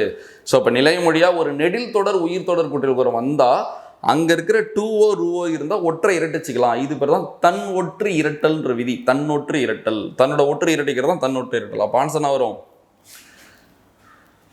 ஏட்டிலக்கியம். Answer C. வல்லினம் மிக இடங்கள் அரிது, சரியானதை தேர்க. மற்றை செல்வம், இது தப்பு. ஏன்னா இங்கே இச்சு வந்திருக்கணும். மற்ற பிளஸ் ஐ இரண்டாம் வேற்றுமை ஒரு வல்லினம் மிகுந்திருக்கணும். சரியா? தமிழ் தாய் இங்கே இத்து வந்திருக்கணும். ஸோ அப்போ அது தப்பு. படித்த பெண் இங்கே இப்போ வரக்கூடாது. ஏன்னா படித்த பெண் என்பது பெயரச்சம். அப்போ தப்பு. ஸோ அப்போ எது சரி? கை காசு சரி. ஓர் எழுத்து ஒரு மொழி எடுத்து வல்லினம் மிகுன்ற கான்செப்ட் படி நீங்கள் பயன்படுத்திக்கலாம். கை காசு. சரியா? ஸோ வல்லினம் மிகும். இல்லை கையில் உள்ள காசு. ஐந்தாம் வேற்றுமை உருபம் பயணமுடன் தொகையில் வல்லினம் மிகும். சரியா? சரி, 7ல் வரும். ஏன்னா இல் ஐந்தாம் வேற்றுமையில் வரும், 7ஆம் வேற்றுமையில வரும். நீங்கள் ஒப்பு எல்லை ஏது பொருளாக இருந்தால் 5, இடம் கால பொருளாக இருந்தால் அது 7. கை என்ற இடத்துல தானே காசு இருக்கு. அப்போ அது 7ஆம் வேற்றுமையில் வரும். 7ஆம் வேற்றுமை உருவம் பயணமுடன் தொகையில் வல்லினம் மிகும். போய் பாருங்க, எந்தெந்த உருவம் பயணமுடன் தொகையில் வல்லினம் மிகும்னா வேற்றுமையிலே 1 8க்கு உருவே கிடையாது. சரி, அப்போ 2லேருந்து 7 வரைக்கும் கணக்கு பண்ணிங்கன்னா 6ஆம் வேற்றுமை உருவம் பயணமுடன் தொகையில் வல்லினம் மிகாது. இதை தவிர்த்து 2 3 4 5 7 இந்த எல்லா வேற்றுமை உருவம் பயணமுடன் தொகையில் வல்லினம் மிகும். சரியா? ஒளி வேறுபாடு அறிந்து சரியான பொருளை தேர்க. புலால்னு ஒரு வார்த்தை இருக்குல்ல, புலால். ஸோ அந்த வடலூர் கோயிலில் எழுதி போட்டிருப்பாங்க, கொலை புலை தவிர்த்தவர்கள் உள்ளே புகுகன்னு எழுதியிருப்பாங்க. சரியா? கொலை புலை என்னது? ஊன் அர்த்தம், இறைச்சின்னு அர்த்தம். ஸோ இப்போ ஊன் இந்த ஊன்னா உணவுன்னு அர்த்தம். இந்த உணவுனா இறைச்சின்னு அர்த்தம். இறைச்சினா தானே புலால். இந்த புலால்ன்ற பொருளும் இருக்குது. ரெண்டுத்துக்கும் செட் ஆகணும்ல. புழைனா கீழ்மை கிடையாது, புழைனா வாயில். அப்போ ரெண்டுத்துக்கும் செட் ஆகுறது ஏ தான். புழைனா சாளரம், ஜன்னலையும் குறிக்கும், வாயிலையும் குறிக்கும். 2 வினைச்சொற்களின் வேறுபாடு அறிதல். விழினா அழைத்தல், நான் சொல்லியிருக்கேன் அழை. விழினா கண்களை திற. Answer D. பொருந்தாத சொல்லை தேர்க. இல்லை இது பொருந்தாத 50 காப்பியம் 5 காப்பியம் தான். சரியா? சிலப்பதிகாரம், மணிமேகலை, சிவ சிந்தாமணி, வளையாபதி, குண்டலகேசி. சரியா? அந்த 5 50 காப்பியம். அப்போ இது மட்டும் 5 காப்பியம். சரியா? உதயகுமார காவியம், நாககுமார காவியம், யசோதர காவியம், சூளாமணி, நீலகேசி, இதெல்லாம் 5 காப்பியங்கள். சரியா? 2 வினைச்சொற்களின் வேறுபாடு அறிதலின் சரியான இணையை காண்க. விரைனா விரைவுன்னு அர்த்தம், வேகமாக செல். விரைனா மரத்து போ. இப்போ நீங்கள் ரொம்ப குளிர் பிரதேசத்தெல்லாம் போனீங்கன்னு வச்சுங்களேன், நம்ம கால்லாம் மறுத்துருது இல்லை. ஸோ அப்போ அந்த விரைப்பாக இருக்குன்னு நம்ம சொல்லுவோம்ல, அப்போ விரைனா மரத்து போ. Answer A. மீ என்னும் ஓரெழுத்து ஒரு மொழிக்கு உரிய பொருளை தேர்க. ஸோ மீனா மேலிடம், உயரமான, ஆகாயம், மிகுதி, மேன்மை எல்லாமே தரும். ஸோ இப்போ அனைத்தும். ஸோ இப்போ மீக்கு பார்த்தீங்கன்னா ஸோ இது எல்லாமே செட் ஆகும். பீழை இச்சொல்லுக்குரிய எதிர்ச்சொல்லை தேர்க. இப்பெல்லாம் நம்ம டக்குன்னு படிச்சுட்டு போயிடுவோம், எதிர்ச்சொல் கேட்டிருக்காங்க பாருங்க. ஸோ பீழைனா துன்பம்னு அர்த்தம், நம்ம பீடைன்னு பயன்படுத்துவோம் பாருங்க, அதுவும் கூட சொல்லலாம். சரியா, துன்பம்னு அர்த்தம். அப்போ ஆன்சர் என்னது? இன்பம். எதிர்ச்சொல் கேட்டிருக்காங்க, நோட் பண்ணீங்க. ஸோ பீழைனா இன்பம் கிடையாது, பீழைனா துன்பம், அதோட எதிர்ச்சொல் இன்பம். அகர வரிசையில் அமைந்துள்ள சொற்களை கண்டறிக. பார்க்கலாமா? இங்கே எல்லாமே சா வரிசை தானே இருக்குது. அப்போ சா வரிசையில் இதை கம்பேர் பண்ணி பார்த்தாலே தெரியும், இருக்கிறதுல சின்னது இதுதான். அந்த வரிசை சா சா சி சி சு சு சே சே சை சோ சோ சோ அந்த வரிசை. ஸோ இப்போ சாவுக்கு அப்புறம் தான் சி, சிக்கு அப்புறம் தான் சு, அதுக்கப்புறம் தான் சே, அதுக்கப்புறம் தான் சோ. ஸோ அப்போ ஆன்சர் என்னது? ஏ. ஒரு பொருட்பன்மொழி அல்லாத ஒன்றை தேர்க. ஒரு பொருட்பன்மொழி ஒரே பொருளை குறிக்கும் பல சொற்களை இணைவதான ஒரு பொருட்பன்மொழி. பூன் அணினா பூன் பிளஸ் அணி. நான் சொன்னால புரியலாம், பிரிச்சிருங்கன்னு. பூன் பிளஸ் அணி. வேடம் பூண்டார்னு சொல்றாங்க. வேடம் பூண்டார்னா அந்த வேடத்தை அணிஞ்சார் தான் அர்த்தம். அப்போ பூணுதல்னாலும் அணியர் தான், அணினாலும் அணியர் தான். ஸோ இப்போ பூன் பிளஸ் அணி பூன் அணி. அப்போ இது ஒரு பொருட்பன்மொழி தான். தத்தைனாலும் கிளி தான், கிளினாலும் கிளி தான், தத்தை கிளி, அதுவும் ஒரு பொருட்பன்மொழி. அருள்னாலும் இரக்கம் தான், இரக்கம்னாலும் அருள் தான். ரெண்டும் அருள் பிளஸ் இரக்கம், அருள் இரக்கம், இதுவும் கரெக்டு தான். அப்போ எது தப்பு? திரை கவுள். திரைனா சுருக்கம், கவுள்னா கண்ணம். பல்சான்றின்னு ஒரு பாடல் இருக்கு ஓல்டு புக்கில். சரியா? ஸோ அந்த பாடலில் ஒரு வார்த்தை தான். திரைனா சுருக்கங்கள்னு அர்த்தம், கவுள்னா கண்ணம்னு அர்த்தம். அப்போ சுருக்கங்களை உடைய கண்ணம்னு அர்த்தம். இது ஒரு பொருட்பன்மொழி கிடையாது. சரியா? So answer C. வேர்ச்சொல் தேர்க. இறைஞ்சினான், இறைஞ்சு.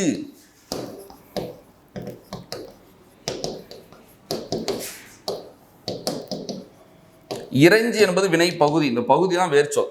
ஆண் என்பது ஆண்பால் வினை முற்று விகுதி.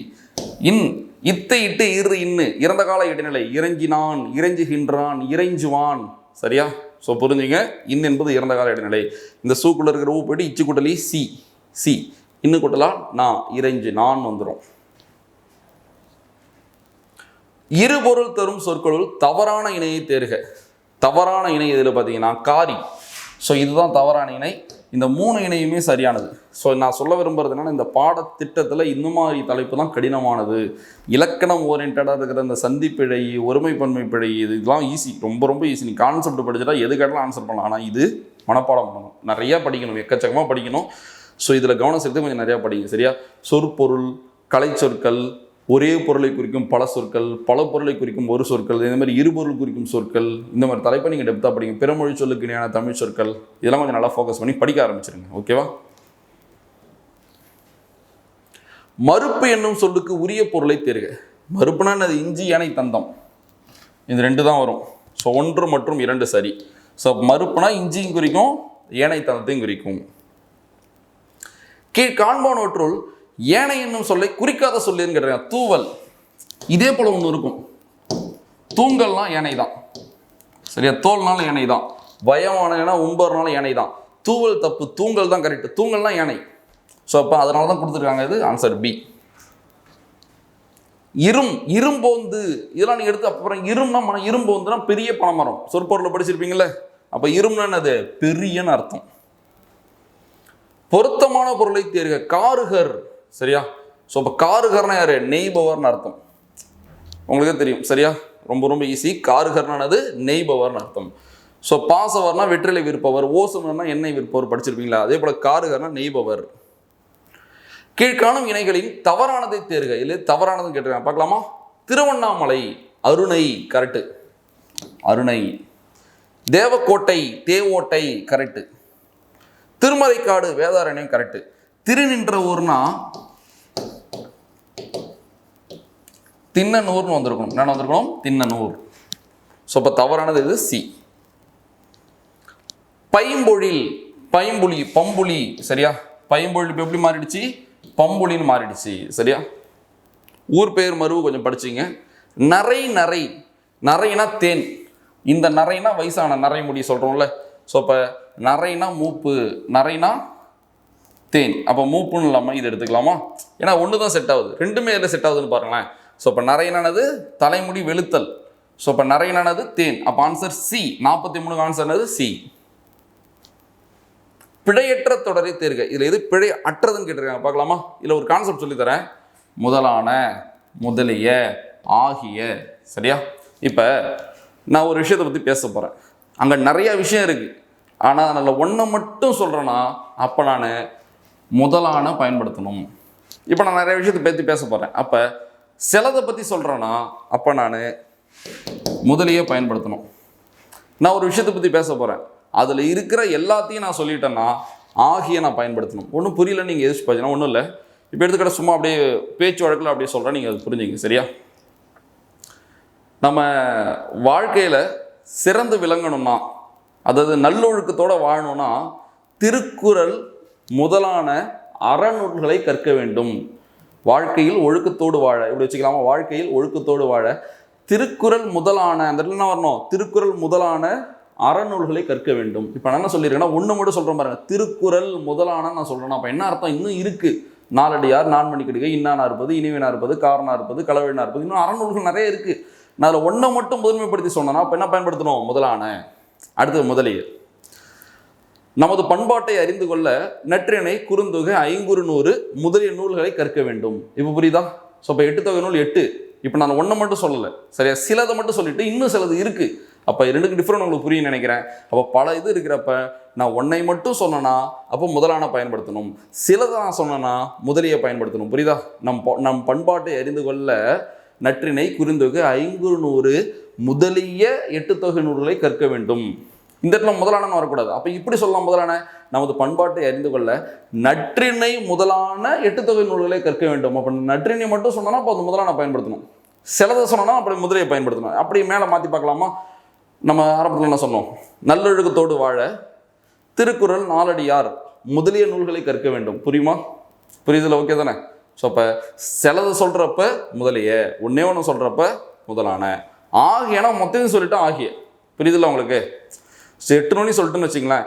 நமது பண்பாட்டை அறிந்து கொள்ள நற்றிணை, குறுந்தொகை, ஐங்குறுநூறு, 10 பரிபாடல், கலித்தொகை, அகநானூறு, புறநானூறு ஆகிய நூல்களை கற்க வேண்டும். ஆகிய முடிஞ்சிருச்சு. ஓகேவா? அதே போல தான் தெய்வீகம், தேசியம் 2 தானே முடிஞ்சிருச்சுங்க. தெய்வீகம், தேசியம் தான் அவரோட கண்ணு. யாரோட கண்ணு? முத்துராமலிங்கத்தோட கண்ணு. அப்போ ஆன்சர் சி. தெய்வீகம், தேசியமாகிய இரண்டையும் இரு கண்களாக போற்றியவர் முத்துராமலிங்கர். ஸோ இப்போ இன்றைக்கி நடந்த டெஸ்ட்டில் நீங்கள் கற்றுக்கிட்ட ஒரு விஷயம் இதுதான். அப்போ இதுக்கப்புறம் டெஸ்ட்டுன்னு ஒன்று நான் 2 மைண்ட் செட்டு. ஒன்று, நம்மளுக்கு தெரிஞ்சது நம்ம ஆன்சர் பண்ணியிருந்தால் சந்தோஷம், தெரியாத தெரிஞ்சுக்கிட்டால் அதோட சந்தோஷம். இப்படி நம்ம தெரியாத மட்டும் ஃபோக்கஸ் பண்ணி பார்த்துட்டு போயிட்டே இருக்கலாம். சரியா? அப்போ நம்ம நினைக்கிறோம் நம்ம படிக்கிற மெயின் இடம் புத்தகத்தில் படிக்கிறோம். அதை தாண்டி டெஸ்ட்டு போட்டுட்டு அந்த கொஸ்டின் பேப்பர்லேயே நம்ம நிறைய விஷயத்த படிச்சுக்கணும். சரியா? இது வராது எண்ணும். சரியா? ஸோ அந்த எண்ணுன்ற கான்செப்ட் கிடைக்கும். ஸோ இப்போ இந்த 3 கான்செப்ட் நீங்கள் தெரிஞ்சு வச்சுங்க. முதலான, முதலிய, ஆகிய.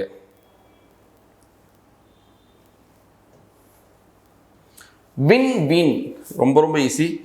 ஸோ இப்போ விண்ணான் அது ஆகாயம், விண்வெளி. வீணான் அது பயனின்மை. Answer B. கீழ்காண்பனவற்றுள் பேச்சு வழக்கு சொல்லை தேர்க. என்ன வழக்கு கேட்டிருக்காங்க? பேச்சு வழக்கு சொல்லை தேர்கன்னு கொடுத்துருக்காங்க. இதில் பேச்சு வழக்கு எதுன்னு பார்க்கலாமா? கோடாரி என்பது பேச்சு வழக்கு. எப்படி வரணும்? அது கோடரின்னு வரணும். கோடரி. ஸோ இப்போ இதுதான் தப்பு. ஈர்க்குள்ளி கரெக்டு, சிவப்பு தான் கரெக்டு. சிவந்ததுன்னு சொல்கிறோம்ல, வாதனை வருது, சிவப்பு தான் கரெக்டு. சிகப்பு என்பது பேச்சு வழக்கு. வெற்றிலை கரெக்டு. வெத்தலைன்றது பேச்சு வழக்கு. ஓகேவா? கொச்சை சொற்களற்ற தொடரை தேர்க. கொச்சை சொற்களற்ற தொடர் பார்க்கலாமா? தண்ணீர் வெந்நீர் ஆனாலும் நெருப்பை அணைக்கும். வெந்நீர் எப்படி பிரிக்கலாம்னா வெண்மை பிளஸ் நீர்னு பிரிக்கலாம். அப்போ வெண்மை பிளஸ் நீர்னா வெள்ளையான நீர்னு அர்த்தம். சில பேர் கேட்கலாம், சார் ஆமாம் சார், தண்ணி வெள்ளை கலர் தண்ணி ஆனாலும் நெருப்பு அணைக்கும் தானே? டவுட் கேட்குறேன். கான்செப்ட் ஒரு இடத்துல யோசிச்சு பாருங்களேன். தண்ணீர் வெந்நீர்னா அப்போ என்ன சொல்கிறாங்க? சுடு தண்ணி தான் அங்கே சொல்கிறாங்கன்னு அர்த்தம். அந்த இடத்துல தான் சொல்ல வராங்க, ஆனால் தப்பாக சொல்லியிருக்காங்க. வெந்நீர், வெண்மை பிளஸ் நீர். ஈர் பதில் எப்படி மை போயிடுமா? அடுத்து வெண் பிளஸ் நீர்னு வருமா? ஒரு புணர்ச்சி விதி இருக்கு, என்ன தெரியுமா? நலமுன் ரணவும் நலமுன் தனவும் ஆகும் தனக்கள் ஆயுங்காலே. சிம்பிளாக அதில் சொல்லிடுறேன். என்னன்னா, ஒரு சொல்லோட இறுதியில் இன்னு இல்லு வந்து வருமொழியின் முதல்ல தா வரிசை வந்தா அந்த தாக்குள்ள இருக்கிற இத்து இட்டா மாறும். ஒரு சொல்லோட இறுதியில் இன்னு இல்லு வந்து வருமொழி மூலம் நா வரிசை வந்தா அதுக்குள்ள இருக்கிற இந்து எப்படி மாறிடும்? இன்னா மாறிடும். கவனிங்க, ஒரு சொல்லோட இறுதியில் இன்னு இல்லு வந்து நா வரிசை வந்தா அதுக்குள்ள இருக்கிற இந்து இன்னா மாறிடும். அப்படியே அங்கே பாருங்களேன், வெண் இன்னு இருக்கா, நீர் நா வரிசை இருக்கா, சரியா? அப்படியே இன்னு இருக்கு, நா வரிசை இருக்கு. அப்போ அந்த நீ எப்படி பிரிக்கலாம்? இந்து பிளஸ் ஈன்னு பிரிக்கலாமா? நான் இந்து எப்படி மாறுன்னு சொல்லியிருக்கேன்? இன்னா மாறின்னு சொல்லியிருக்கேனா? ஸோ இப்போ இந்த இன்னா மாற்றினா இன்னு கூட்டல் ஈ என்ன வரும்? நீன்னு வந்துடுமா? இப்போ புரியுதா? வெந்நீர் என்ற வார்த்தை எப்படி வருதுன்னு? வெந்நீர். அப்போ இது வெண்மையான நீர். அப்போ தப்பு. சாலையில் நடந்து செல்லும் போது இடப்புறமாக, இடது பிளஸ் புறம், சரி, இடது பிளஸ் புறம் இடப்புறம்னு வரணும். என்னன்னு வரணும்? இடப்புறம்னு வரணும். ஸோ அப்போ இது தப்பு. சுவற்றில் வரையப்பட்டுள்ள ஓவியம் அனைவரின் கவனத்தையும் ஈர்த்தது. அது அப்படி இருக்கட்டும். சுவற்றில் தப்பு பாருங்க. சுவர் எந்த இரு வரும்? சுவர் தப்பு. அப்போ ஆன்சர் டி. கத்திரிக்காய், வாழைக்காய், கீரை இவையெல்லாம் பூமிக்கு மேலே விளைகின்றன. சரியா? ஸோ இதுதான் கரெக்டு. கத்திரின்னு போட்டது தப்பு. கத்தரிக்காய். புரியுதா? சின்ன சின்ன விஷயத்தையும் கற்றுக்கணும். ஸோ இப்போ வெந்நீர், வெண்மை. அப்போ இந்த வெந்நீர் எப்படி பிரிக்கலாம்னு நீங்கள் கேட்டிங்கன்னா, வெந்நீர் வெம்மை ப்ளஸ் நீர், வெப்பம். வெம்மைனா வெப்பம். சரியா? ஈறு பதில் மெய் போயிடுமா? வெம் ப்ளஸ் நீர். முன்னின்ற மெய் தீர்தல் விதிப்படி வெந்நீர்னு வந்துடும். ஓகேவா? ஒளி வேறுபாடு அறிந்து சரியான பொருளை தேர்க. ஆள், ஆலமரம். ஆள், மூழ்கு. ஆள்னா நபர். Answer D. ஆன்சர் என்ன வரும்? டி. தொடருக்கு பொருத்தமான மரபு தொடரினை தேர்க. தற்சிந்தனையின்றி சொல்பவர் பேச்சை கேட்டல். சரியா? எடுப்பார் கைப்பிள்ளை. புரியுதுல்ல? யார் என்ன சொன்னாலும் கேட்குறாங்கன்னா எடுப்பார் கைப்பிள்ளைன்னு அர்த்தம். அவனோட சிந்தனையின்றி செயல்படுறான்னு அர்த்தம். ஸோ 50வது வினா பாருங்க. தவறான பிரித்தெறிதலை தேர்க. பற்றில்லேன், பற்று பிளஸ் இல்லேன். கரெக்டு தான். உயிர் வரும் உக்குரல் மெய் விட்டோடும் உடல் மேல் உயிர் வந்து ஒன்றுவது இயல்பு. ரூக்குள்ள இருக்கிற ஊ போயிட்டு இரு குட்டில் இரு. பற்றில்லேன். திண்டிரல், திண்மை பிளஸ் திரள். கரெக்டு தான். சரியா? ஸோ விதி அப்படியே பாருங்களா, நான் சொன்ன அதே விதி தான். ஒரு சொல்லோட இறுதியில் இன்னு இல்லு வந்து வறுமொழியில் தா வரிசை இருந்தால் அந்த தா எப்படி மாறும்? இட்டா மாறும். நான் எழுதி போட்டிருந்தேனா இல்லையா? இத்து எப்படி மாறும்? இட்டா மாறும். எழுதி போட்டிருக்கேன்ல. நலமுன்றனவும் நலமுன்றனவும் அதே தான். அப்படியே பாருங்க. தின் பிளஸ் திரள். ஸோ இப்போ இன்னும் இருக்கா? இன்னும் இருக்கு. தா வரிசை இருக்கா? தா வரிசை இருக்கு. அதுக்குள்ள இத்து எப்படி மாறும்? இட்டா மாறும். அப்போ தி இத்து பிளஸ் இ. இத்தனை இட்டா மாறும். இட்டு பிளஸ் ஈனா கிடைச்சிடும். எனக்கு டீன்னு கிடைச்சிடுமா? அப்போ திண்டிரல்னு வரும். என்ன வரும்? திண்டிரல். ஸோ அப்போ கரெக்டு. தண்டலிர் பதம். சரியா? பெருவரி, பெருமை பிளஸ் வரி. ஈறு போதெல்லாம் மை போயிடும். பெரு பிளஸ் வரி, பெருவரி. இதுவும் கரெக்ட். அப்போ இதுதான் தப்பு. சி. தண்டலிர் பதம் எப்படி வந்திருக்குன்னா, தன்மை பிளஸ் தளிர் பிளஸ் பாதம்னு வந்திருக்கணும். ஈறு பதில் மை போயிடுமா? தன் பிளஸ் தளிர். இப்போ புரியுதா அந்த விதி? தா இத்து இத்து இட்டாமானா தளிர். இப்போ புரியுதா? தண்டளிர் எப்படி வருதுன்னு? நலமுன்றனவும் நலமுன்றானவும் அவ்வளோ முக்கியமான விதி. சரியா? சந்திப்பிழையற்ற தொடரை தேர்க. சந்திப்பிழை அற்றதுன்னு கேட்டிருக்காங்க. பார்க்கலாமா? கைத்தொழில் ஒன்றை கற்றுக்கொள். சந்திப்பிழை அற்றதுன்னு கேட்டிருக்காங்க தானே? ஆமாம். அப்போ நிறைய இதில் சந்திப்பிழை இருக்குன்னு அர்த்தம். கைத்தொழில் இத்து வரணும். ஒன்றை இக்கு வரணும். ஒன்று பிளஸ் இரண்டாம் வேற்றுமை ஒரு வெளிப்படையான வல்லினம் மிகும் தானே.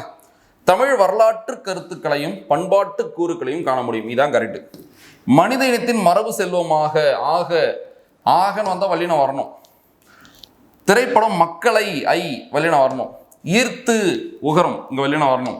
கட்டி எச்சம் அப்போ இங்கே வல்லினம் வரணும். அப்போ எங்கெங்கெல்லாம் வல்லினம் வரணும்னு சொல்லியிருக்கோம் பாருங்க. அப்போ சரியானது எது? பி. ஓகேவா? ஆகனா வல்லினம் மிகும். மக்கள் பிளஸ் ஐ இரண்டாம் வேற்றுமை உறுப்பு வெளிப்படையாக வல்லினம் மிகும். ஈர்த்து எச்சம் உகரத்தில் முடிகிறது வன் தொடராக வல்லினம் மிகும். கட்டி உகர அதாவது எச்சம் இகரத்தை இகர ஈராக வல்லினம் மிகும். இகர ஈற்று வினைச்சு தருது வல்லினம் மிகும். சரியா? ஸோ என்னென்ன கான்செப்ட்னு சொல்லியிருக்கேன் பார்த்துங்க. பிறமொழி சொல்லற்ற தொடரை தேர்க. நிலுவை. லஞ்சம்னா கைவிட்டு, குமாரன்னா மகன் சொல்லலாம், லாபம்னா ஆதாயம் அந்த மாதிரி சொல்லலாம். ஸோ இதில் வந்து பிறமொழி சொல்லற்ற நம்ம தூய தமிழ் சொல் நிலுவை. பசுமை பிளஸ் கூழ் அப்படி நான் விதியை சொல்லிட்டா, பசுமை பிளஸ் கூழ். ஈறுபோதல் மை போயிடுமா? அடுத்து பசு பிளஸ் கூழ்னு வருமா? எனக்கு என்ன தேவை? பைங்கூழ் தேவை. அப்படியே பாருங்க. ஆன்சர் என்னது? பைங்கூழ். இங்க பா பையா மாறுதுல்ல. ஒரு குறில் நெடிலா மாறுது ஆதி நிடல்னு சொல்லுவோம். அது கரெக்டு தான். ஆனால் அது அதுக்கான குறில் அதுக்கான நெடிலா மாறணும். பா பாவா மாறினா தான் அது ஆதி நிடல். பா பையா மாறினா அது ஆதி நிடல் கிடையாது. ஸோ பாவம் எப்படி பிரிக்கலாம்? இப்போ பிளஸ் ஆ. இங்க இருக்கிற ஆவா ஐயா மாத்தலாம். அடியகரம் ஐயாதல்னு ஒரு விதி இருக்கு. அடியகரம் ஐயாதல். அப்போ பை கிடைச்சிருமா? பைசு பிளஸ் கூழ். ஸோ புரிஞ்சுங்க. பாவா நான் பையா மாத்தது என்ன விதி? அடியகரம் ஐயாதல். ஓகேவா? பைசு பிளஸ் கூழ். இணையம்னு ஒரு விதியை பயன்படுத்தி நான் இப்போ சூ நீக்கிறேன். அது என்ன இணையம்னு கேட்டிங்கன்னா, ஸோ இந்த நிலைமொழியும் வருமொழி இணையிற இடத்துல ஒரு எழுத்து எனக்கு தேவையில்லைன்னா நீக்கிக்கலாம். அது பேர் தான் இணையவும். ஓகேவா? அடுத்தது பை ப்ளஸ் கூடு, தேவையில்லைன்னா தான் நீக்கிக்கலாம், தேவைனால நீக்கிடக்கூடாது. ஸோ இப்போ இங்கே கூக்குள்ள இக்கோட என்ன எழுத்துனது இங்கு, இனமிகள் பைங்கூழ் என்ன கிடைக்கும், பைங்கூழ் இனமிகள். அப்போ என்னென்ன விதி வந்திருக்கு பாருங்க, ஈறுபோதல் 1, அடியகரம் ஐயாதல் 2, இணையவும் 3, இனமிகள் 4. ஈறுபோதல், அடியகரம் ஐயாதல், இணையவும், இனமிகள். அப்போ இந்த 4 விதி மட்டும்தான் வந்திருக்கு. அப்போ ஆன்சர் என்னது 1, 2, 3 மற்றும் 4. ஆதி நிடல் வரல. நட என்னும் வேர் சொல்லுக்குரிய வினையச்சம் தேர்க. நட ஈஸியாக சொல்லிடலாம்ல, நடந்த மாணவன் பெயரெச்சம், நடந்து சென்றான் வினையச்சம். ஸோ அப்போ நடந்து சென்றான், நடந்து சென்றான் இப்படி எழுதலாமா?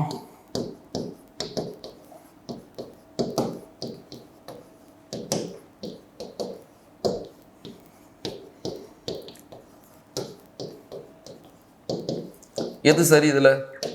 நடந்து சென்றான், நடந்து சென்றான், இது கரெக்டு, இதுதான் கரெக்டு. தப்பு. ஏன்னா உகரத்தில் முடிகிற வினையச்சம் வன் தொடராக இருந்தாலும் வல்லினமிகும், இது மென் தொடர், அப்போ வல்லினம் மிகக்கூடாது. சரியா? ஒருமை பொன்மை பிழை அற்ற தொடரை தெரிக. பிழை அற்றது சரியானது எதுன்னு கேட்குறாங்க, பார்க்கலாமா? ஸோ தமிழகத்தில் எண்ணற்ற தொழில்நுட்ப பயிலகங்கள் உள்ளன. தமிழகத்தில் எண்ணற்ற தொழில்நுட்ப பயிலகங்கள் உள்ளது. பயிலகங்கள் ஒருமை, சரி பன்மை, உள்ளது ஒருமை. சரியா? அடுத்தது, ஓர் இளம் பெண் நூலொன்றை விரும்பி படித்து கொண்டிருந்தார்கள். ஓர் இளம் பெண் ஒருமை, படித்து கொண்டிருந்தார்கள் பன்மை. மனிதனின் நோக்கம் உயர்ந்ததாகவும் தூய்மையானதாகவும் இருந்தால் மட்டும் போதா. நோக்கம் ஒண்ணுதான், போதா என்பது என்னது? பன்மை. போதாது என்பதுதான் ஒருமை. போதாது என்பது ஒருமை, போதா என்பது பன்மை. சரியா? தமிழர்களின் வாழ்வில் இசை ஒருமை, சிறந்த இடத்தை பெற்றிருந்தது ஒருமை. ஸோ அப்போ இப்படி போட்டு நீங்கள் ஆன்சர் எடுத்துடலாம். புரியுதா? ஸோ அப்போ எது உள்ளது? தொழில்நுட்ப பயிலகங்கள். அப்போ பயிலகங்கள் பன்மை, பயிலகம் இருந்தால் கரெக்டு. ஸோ இப்போ மிஸ் ஆயிடுச்சு. இளம்பெண் ஒருமை, கொண்டிருந்தார்கள் பன்மை. நோக்கம், அப்புறம் எது இருந்தால் மட்டும் போதும், நோக்கம் தானே சொல்கிறாங்க. புரியுதா இல்லையா உங்களுக்கு? பாருங்க, மனிதனின் நோக்கம் உயர்ந்ததாகவும் தூய்மையானதாகவும் இருந்தால் மட்டும் போதா. எது? நோக்கம் தான். அப்போ நோக்கம் ஒன்று தான், நோக்கங்கள்னு கொடுக்கல, நோக்கம் தான். போதா என்பது பன்மை. அது நீங்கள் தெரிஞ்சுக்கணும் இந்த இடத்துல. வண்டி ஓடாது, வண்டிகள் ஓடா, வண்டிகள் பன்மை, ஓடா பன்மை. வண்டி ஒருமை, ஓடாது ஒருமை. அந்த கான்செப்ட். பதனம்னா கவனமாக, ரொம்ப ரொம்ப ஈஸி. பொருந்தாத இணையை தேர்க. பார்க்கலாமா? கவ்வை இணை எல் பிஞ்சு தான், மூசுன்னா பலா பிஞ்சு தான், கச்சல்னா வாழை பிஞ்சு தான். நூழாயினா இளம் பாக்கு, இளம் பாக்கு. ஸோ 58 பாருங்க. பின் வருணவற்றுள் முறையான தொடரினை தேர்க. நாள்தோறும் நாடி முறை செய்யா மன்னவன் நாள்தோறும் நாடு கெடும். So answer C. ஸோ இப்போ டெய்லி நாள்தோறும் ஒரு மன்னவன் தன் நாட்டை ஆராய்ஞ்சு அவன் முறையாக பார்த்துக்கலன்னா அப்போ நாள்தோறும் நாடு கெட்டுக்கிட்டே இருக்குன்ற மாதிரி தான். சரியா? சி. தவறான புணர்ச்சியை தேர்க. செய் ப்ளஸ் நன்றி, செய் நன்றி. எகர ஈற்று சொற்களுக்கு முன் மெல்லினம் மிகுன்னு ஒரு டாப்பிக்கே இருக்குது, நம்மளுக்கு ஸ்கூல் புக்கில் கொடுத்துருப்பாங்க. எகர ஈற்று சொற்கு முன் மெல்லினம் மிகும். ஸோ அப்போ செய் நன்றி கரெக்டு. பூ பெயர் புணர்ச்சி, பூ ப்ளஸ் கொடி, பூக்கொடி, பூங்கொடி. பூ என்பது நிலைமொழியாக வந்து வருமொழியின் முதலெழுத்து உயிர்மை, அதாவது வல்லின உயிர்மை எழுத்தாக இருந்தால் வல்லினம் மிகும், மெல்லினம் மிகுன்னு சொல்லுவாங்க. ஸோ அப்போ இதுவும் கரெக்டு. வில ப்ளஸ் காய், விலங்காய், இதுவும் கரெக்டு. சரியா? அகர ஈற்று மரப்பெயர்களின் முன் மெல்லினம் மிகும். சரியா? So correct. அடுத்து பார்த்தீங்கன்னா புளி ப்ளஸ் சோறு, புளிச்சோறுன்னு வந்திருக்கணும். புளிச்சோறு இல்லை புளிஞ்சோறுன்னு வரலாம். வல்லினமும் மிகும், மெல்லினமும் மிகும். ஆனால் ரெண்டுமே வரல பாருங்க. அப்போ இது தப்பு. சரியா? அப்போ ஆன்சர் என்னது? சி. பொருந்தாத இணையை தேர்க. ரூபாயத்னா 4 அடி செய்யுள் கரெக்டு. ஆயம்னா தொழிற் கூட்டம் கரெக்டு. ஆகடியம்னா ஏளனம் கரெக்டு. நவ்வினா மான், சென்னாய் கிடையாது. Answer D. தவறானது எது? டி. பேரபிள் ஓமை. சரியான வரிசையை தேர்க. பூவின் 7 நிலைகள்: அரும்பு, மொட்டு, முகை, மலர், அலர், வி, செம்மல். ஸோ அப்போ உங்களுக்கு 6ல் கொடுத்துருப்பாங்க. ஓகேவா? சரியானதை தேர்க. நான் அல்லேன், நான் அல்லேன். அஃது அன்று, அவை அல்ல, அவன் அல்லன். இதான் கரெக்ட். அவன் அல்லன், அவள் அல்லல், அவர் அல்லர், அது அன்று, அவை அல்ல. நான் அல்லேன், நாம் அல்லோம், நீ அல்லை, நீவீர் அல்லீர். ஸோ எதிர்மறை சொற்கள். தவறான பகுபத உறுப்பிலக்கணத்தை தேர்க. தவறானது எதுன்னு கேட்டிருக்காங்க, பார்க்கலாமா? படித்தான், கரெக்ட். படி பிளஸ் இத்து பிளஸ் இத்து பிளஸ் ஆன். படி என்பது என்னது? பகுதி. இத்து என்பது சந்தி. இத்து என்பது இறந்த கால இடைநிலை. ஆண் என்பது ஆண்பால் வினைமுற்று விகுதி. ஸோ இத்து கூட்டலா தா, படித்தான் வந்துடும். வந்தனன் நாம் பிரிக்கலாமா? வா தான் பகுதி, வான்னு மறந்து விகாரம், இத்து தான் சந்தி, அது இந்துன்னு மறந்து விகாரம். இத்து என்பது இறந்த கால இடைநிலை. அன் என்பது சாரிகை. அன் என்பது ஆண்பால் வினைமுற்று விகுதி. இப்படி இருந்திருக்கணும். வா என்பது பகுதி, அது வான் மறந்து விகாரம். இத்து என்பது சந்தி, இது இந்துன்னு மறந்து விகாரம். இத்து என்பது இறந்த கால இடைநிலை. அன் என்பது சாரியை, அன் என்பது ஆண்பால் வினைமுற்று விகுதி. அப்படியே கரெக்டாக சேர்க்கலாம் பாருங்களேன். வா, இன், தா, நன், நா. புரியுதா இல்லையா? பாருங்களேன், இந்த வா, இந்த இந்து, சாரி இந்த ப்ராக்கெட்டில் இருக்குது பார்த்தீங்களா? வா, வா, இந்த இந்து, இந்த ரெண்டு ப்ராக்கெட் எடுத்துக்கிட்டேன். வந்து இத்து கூட்டலாம் தா, இன்னு கூட்டலாம் நா, இன்னுக்கு இன்னு, வந்தனன் கிடைச்சிருச்சா? ஸோ இப்படியான அங்கே இல்லை, தெரியுதா? ஸோ அப்போ தப்பு. போவால், போ வினை பகுதி, இவ்வு எதிர்கால இடைநிலை. ஆள் என்பது பெண்பால் வினைமுற்று விகுதி. நடக்கின்றான், நட பகுதி, இக்கு சந்தி, கின்ற நிகழ்கால இடைநிலை. நிகழ்கால இடைநிலை. ஆண் என்பது ஆண்பால் வினைமுற்று விகுதி. ஸோ அப்போ எல்லாமே கரெக்டாக இருக்குது. ஸோ தப்பாக இருக்கிறது பி. பண்பாடு எவ்வகை குற்றியலுகரம்? குசுடுது பொருள் முடிதான் குற்றியலுகரம். சரி, குற்றியலுகரம் தன் ஓசையில் குறைந்து ஒலிக்கும் உகரம் குற்றியலுகரம். தமிழில் 18 உகரம் இருக்குது. கூணுச்சி வரிசையில் 18 எழுத்து இருக்குல்ல, எத்தனை உயிர்மை எழுத்துக்குள்ள ஊர் இருக்கோ அத்தனை உகரம் 18 உகரம். அதில் 6 வல்லின உகரம், 6 மெல்லின உகரம், 6 இடையின உகரம் இருக்கும். இதில் வல்லின உகரங்கள் தன் ஓசையில் குறையும். ஸோ அப்போ வல்லின மெய்யின் மேல் ஏறி வரும் உகரம் தன் ஓசையில் குறைந்து ஒலிப்பது குற்றியல் உகரம். அப்போ எதெல்லாம் குற்றியல் உகரம் கேட்டால் குசுடுதுபுரு குற்றியல் உகரம். அப்போ ஒரு சொல்லோட இறுதியில் குசுடுதுபுரு இருந்தால் அந்த சொல் ஒரு குற்றியல் உகர சொல்னு சொல்லுவாங்க. சரி, அப்போ ஒரு சொல் குற்றியல் உகரமா இல்லையான்னு இறுதி எழுத்தை வச்சு கண்டுபிடிச்சிடலாம். ஆனால் என்ன வகைன்னு கண்டுபிடிக்கிறதுக்கு ஈற்று அயல் எழுத்தை வச்சு கண்டுபிடிக்கணும். ஈற்று அயல் எழுத்தா ஒரு வல்லின மெய் இருந்தால் அது வன் தொடர் குற்றியல் உகரம், மெல்லின மெய் இருந்தால் அது மென் தொடர் குற்றியல் உகரம், இடையின மெய் இருந்தால் அது இடைத்தொடர் குற்றியல் உகரம், ஆயுத எழுத்து இருந்தால் அது ஆயுத தொடர் குற்றியல் உகரம், 2 எழுத்து மட்டும் இருந்து ஒரு தனி நெடில் இருந்தால் அது நெடில் தொடர் குற்றியல் உகரம், 2ற்கு மேற்பட்ட எழுத்து இருந்து ஈற்று அயல் எழுத்தா ஒரு உயிர்மை எழுத்து இருந்தால் அது உயிர் தொடர் குற்றியல் உகரம். சரியா? ஸோ பண்பாடு பாவை எப்படி பிரிக்கலாம்? இப்பு கூட்டலா 2க்கு மேற்பட்ட எழுத்து இருக்கா? ஈற்றல் எழுத்தா ஒரு உயிர்மை எழுத்து இருக்கா? ஸோ அப்போ இது உயிர் தொடர் குற்றியல் உகரம். உயிர் தொடர் குற்றியல் உகரம். பொற்கொள்ளர்கள் பொன்னை பரியனல் குழுவுக்குறி. அதனால் குழுவுக்குறினா ஒரு பொருளுக்கு ஒரு பேர் இருக்கு, அந்த பேர் எல்லாருக்கும் தெரியும். ஆனால் அந்த பொருளை பற்றி தான் நம்ம பேசணும், அது யாருக்கும் புரியக்கூடாது. அப்போ நம்ம என்ன பண்ணுவோம்? அந்த பொருளுக்கு வேற ஒரு பேர் வச்சு கூப்பிடுவோம்ல, கோட்வேர்டு, அதுதான் குழுவுக்குறி. ஸோ அப்போ அந்த பொற்கொள்ளர்கள் தங்கத்தை பொண்ணுன்னு சொல்ல மாட்டாங்களாம், பரின்னு சொல்லுவாங்களாம், குழுவுக்குறி. வழக்கு, இயல்பு வழக்கு, தகுதி வழக்கு. இயல்பு வழக்கு என்னது? இலக்கணம் முடியுது, இலக்கண புலி, மருவு. தகுதி வழக்கு என்னது? இடக்கரடக்கல், மங்களம், குழுவுக்குறி. சரியா? சலவர் இச்சொல்லின் எதிர்ச்சொல் நண்பர். சலவர்னா பகைவர்னு அர்த்தம், இல்லை வஞ்சகர்ன மாதிரி பொருள் தரும். ஸோ எதிர்ச்சொல் கேட்டிருக்காங்க நண்பர். சரியற்றதை தேர்க. சரியற்றதை தேர்க. தப்பு எதுன்னு கேட்டிருக்காங்க, பார்க்கலாமா? மெய்யெழுத்துக்கள் 18 சொல்லின் இடையில வரும். ஆமாம், மெய்யெழுத்துக்கள் சொல்லோட இடையில வரும். உயிர்மை எழுத்துக்கள் சொல்லின் இடையில வரும். கரெக்டு.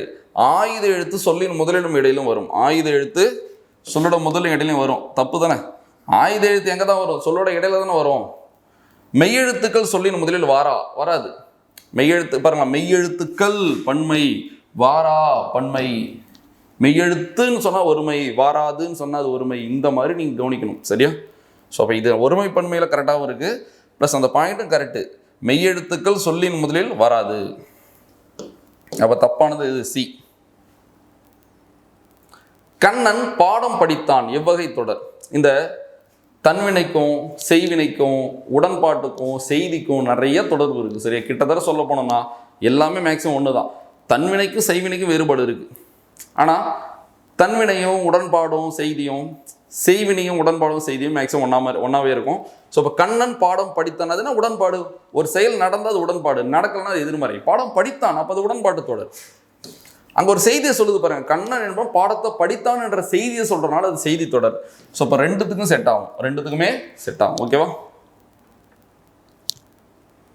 இன்று மழை பெய்தது, பெஞ்சிருச்சு உடன்பாடு, பெய்யவில்லை என்பது எதிர்மறை. இன்று மழை பெய்தது என்ற செய்தியை சொல்கிறாங்கல்ல, அப்போ செய்தி தொடர், ரெண்டுத்துக்கும் செட் ஆகும்.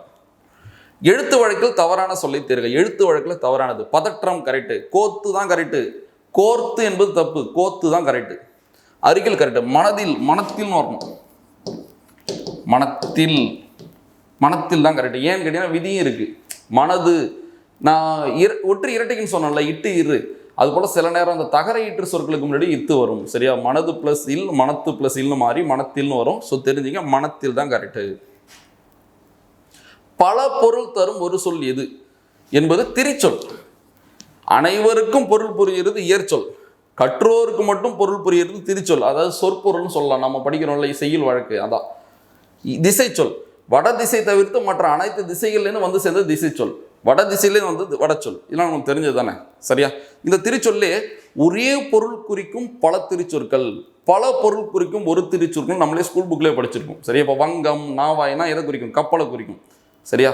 இது பல திரிசொல்லுக்கு ஒரு பொருள்.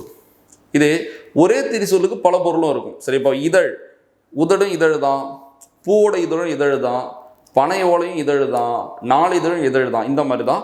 ஸோ அப்போ திரிச்சொல். முயற்சி செய்தால் எல்லாம் முடியும், அதிர அடிச்சா உதிர விளையும். சரியா? நேனனது அன்பு, நைனனது இழிவு. ஆன்சர் 4, 3. சேனனது உயர்வு, மைனா அஞ்சனம். கீழ்காண்பவற்றுள் சரியற்றதை தேர்க. தப்பு எதுன்னு கேட்டிருக்காங்க, பார்க்கலாமா? ஓர் அழகிய, அதாவது உயிரெழுத்துக்கு முன்னாடி ஓர் வரணும், உயிர்மை எழுத்துக்கு முன்னாடி ஒரு வரணும், உயிர்மை எழுத்துக்கு முன்னாடி ஒரு. அப்போ இது கரெக்டு. உயிரெழுத்துக்கு முன்னாடி ஒரு தானே வரணும், அப்போ இது தப்பு. உயிர்மை எழுத்துக்கு முன்னாடி ஒரு தானே வரணும், அப்போ தப்பு, கரெக்டு தான். அடுத்து அஃது. ஸோ உயிரெழுத்துக்கு முன்னாடி அஃது வரணும், அது வரக்கூடாது. சரியா? உயிரெழுத்துக்கு முன்னாடி அஃது வரணும், உயிர்மை எழுத்துக்கு முன்னாடி அது வரணும். அடுத்து பாருங்க,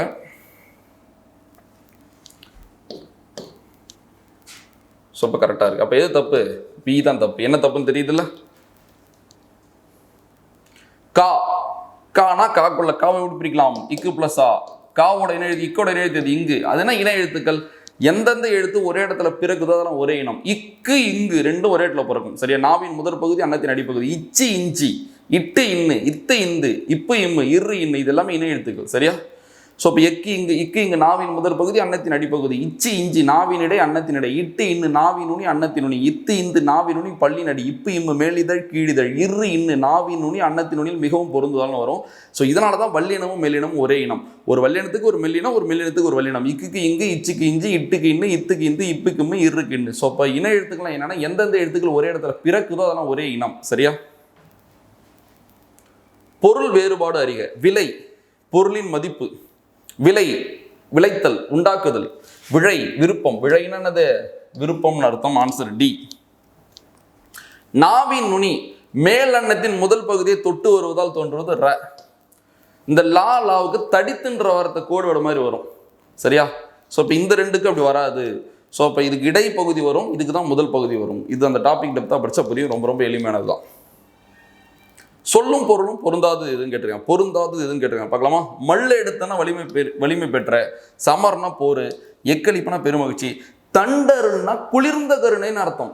தன்மைனா குளிர்ச்சி, பேரொருள் கிடையாது, குளிர்ந்த கருணை. Answer D. இதான் தப்பு, இதான் தப்பு. பொருந்தாத இணையை தேர்க. டம்ளர்னா கோலை, பிளாட்ஃபார்ம்னா நடைபடை, இன்டர்நெட்னா இணையம், மைக்ரோஸ்கோப்னா நுண்ணோக்கி, டெலஸ்கோப்னா தான் தொலைநோக்கி. அப்போ இதுதான் தப்பு, மற்ற மூணுமே சரி. தவறான நிறுத்தக்குறிகள் இடம்பெற்றுள்ள சொற்றொடரை தேர்க.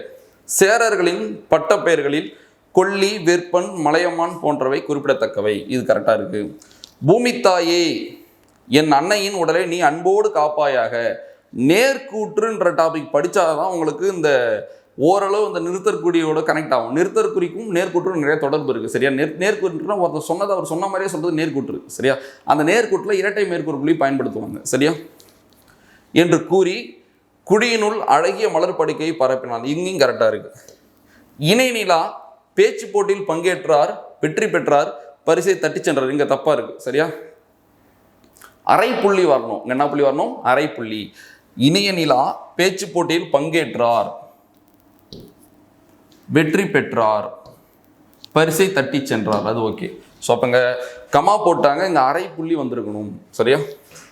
ஸோ இப்போ இது கார் புள்ளி, அரை புள்ளி, முக்கார் புள்ளி. 10 பாட்டு நூலில் ஒன்று மலைபடுகடாம். ஒரு நூல் பேர் வரப்போ ஒற்றை மேற்கோள் குறி வரணும். கரெக்டாக இருக்குது. ஸோ அப்போ இங்கே தவறானது எது? சி. மற்ற மூணுமே கரெக்டாக இருக்கு. தமிழ் எழுத்துக்களில் இணை எழுத்து அல்லாத எழுத்து எது? ஆயுத எழுத்து. வல்லினமும் மெல்லினமும் ஒரே இனம். இடையின எழுத்துக்களாரும் ஒரு தனி இனம். உயிர் எழுத்துல நெடிலும் குறிலும், குறிலுக்கு நெடிலும் ஒரே இனம். ஆயுத எழுத்துக்கு மட்டும் தான் இணை எழுத்தே கிடையாது. ஊர் பெயரின் மருவு சரியாக பொறிந்துள்ளது எதுன்னு கேட்டிருக்காங்க. பார்க்கலாமா? கும்பகோணம்னா குடந்தைன்னு அர்த்தம். மயிலாப்பூர்னா மயிலைன்னு அர்த்தம். மன்னார்குடினா மண்ணைன்னு அர்த்தம். சைதாப்பேட்டை சைதை தான் கரெக்டு. எழுத்து வழக்கு பிழையற்றது. இதெல்லாம் ரொம்ப எளிமையானதான், கொஞ்சம் வேகமாக சொல்லிட்டு இருக்கேன். சரியா? உங்களுக்கு இலக்கண கான்செப்ட் இருந்தால் நான் பொறுமையாக நிறைய சொல்லிட்டு இருக்கேன். பார்த்துக்கலாமா? எழுத்து வழக்கு பிழையற்ற தொடரினை தேர்க. ஐப்பசி தப்பு, கோழி முட்டை தப்பு, ஒண்டியாய் தப்பு. So C. கோவையாகன்றது கரெக்டு தான். சரியா? கொடுத்த செய்தியை கோவையாக பேசு, கோர்வையாக பேசுன்னு எக்ஸாம்பிள் கொடுத்தோன்னா தப்பு. அது கீழ் காண்பவற்றுள் பொதுமொழி அல்லாதது எதுனா பொதுமொழி. தனிமொழி, தொடர்மொழி, பொதுமொழி. ஒரு சொல் தனித்து நின்று ஒரு பொருள் தருவது தனிமொழி. ஒன்றிற்கு மேற்பட்ட சொற்கள் தொடர்ந்து நின்று பொருள்வது தொடர்மொழி. ஒரு சொல் தனித்து நின்று ஒரு பொருளும் பிரிந்து நின்று வேறொரு பொருளும் தருவது பொதுமொழி. சரியா? தாமரை மலர் பிரிக்கிறேன். தானா தாவு, மறைனா மான், தாவுகின்ற மான். அப்போ அது ஒரு பொருள் தனிச்சு தனியா பிரிச்சா வேற ஒரு பொருள் தருது. அப்போ அதான் பொதுமொழி. வைகை ஆற கூட சொல்லலாம். இப்போ வைன்னா வையை குறிக்கும், கைனா கையை குறிக்கும், வேற ஒரு பொருள் தருது. அப்போ இது பொதுமொழி. பழம்பால். சரியா? பழம்பால்னா பழைய பால். புரியுதா?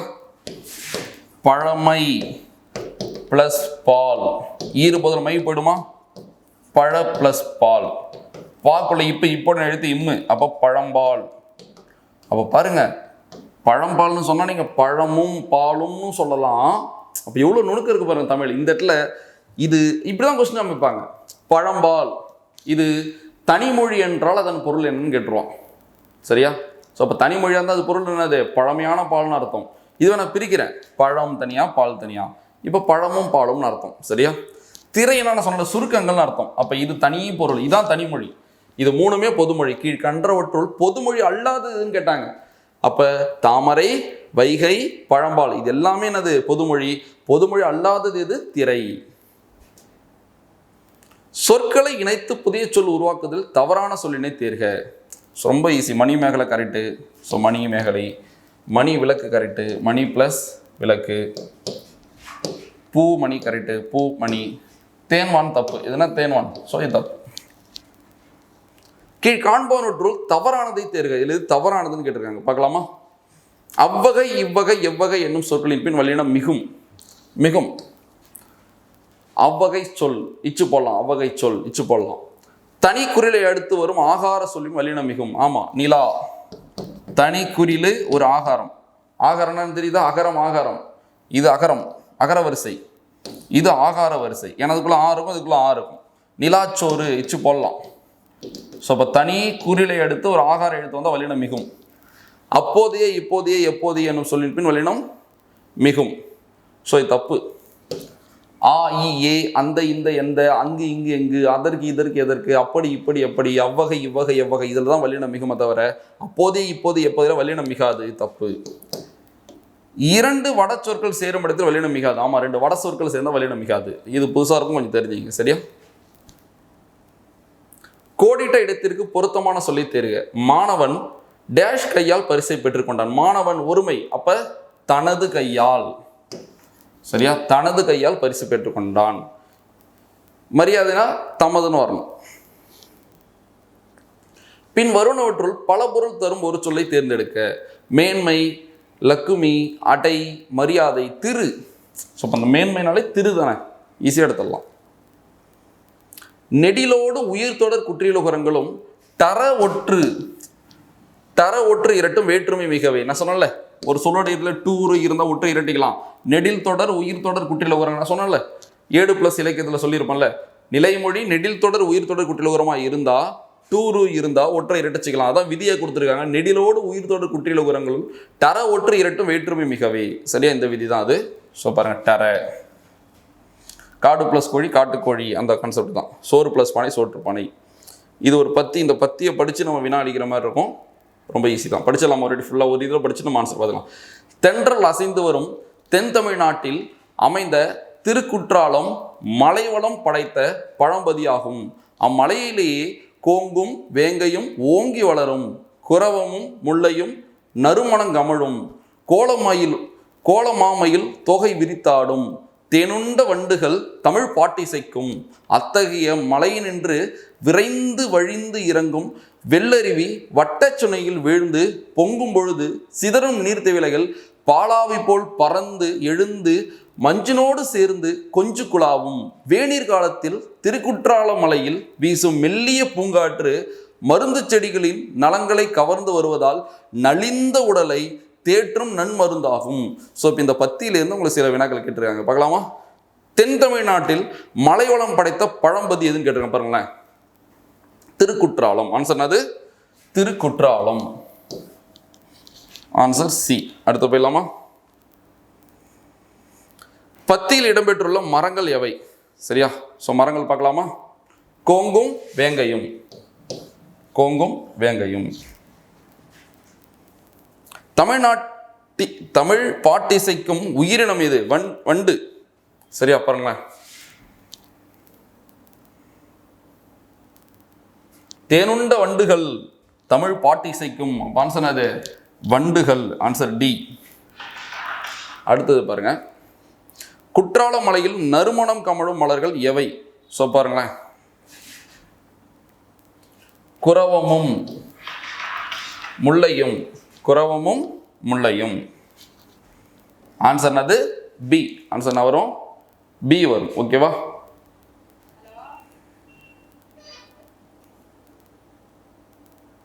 சரி, அடுத்து போயிடலாமா? ஸோ ஆன்சர் என்ன வரும்? பி. குரவமும் முல்லையும். அடுத்தது பாருங்க.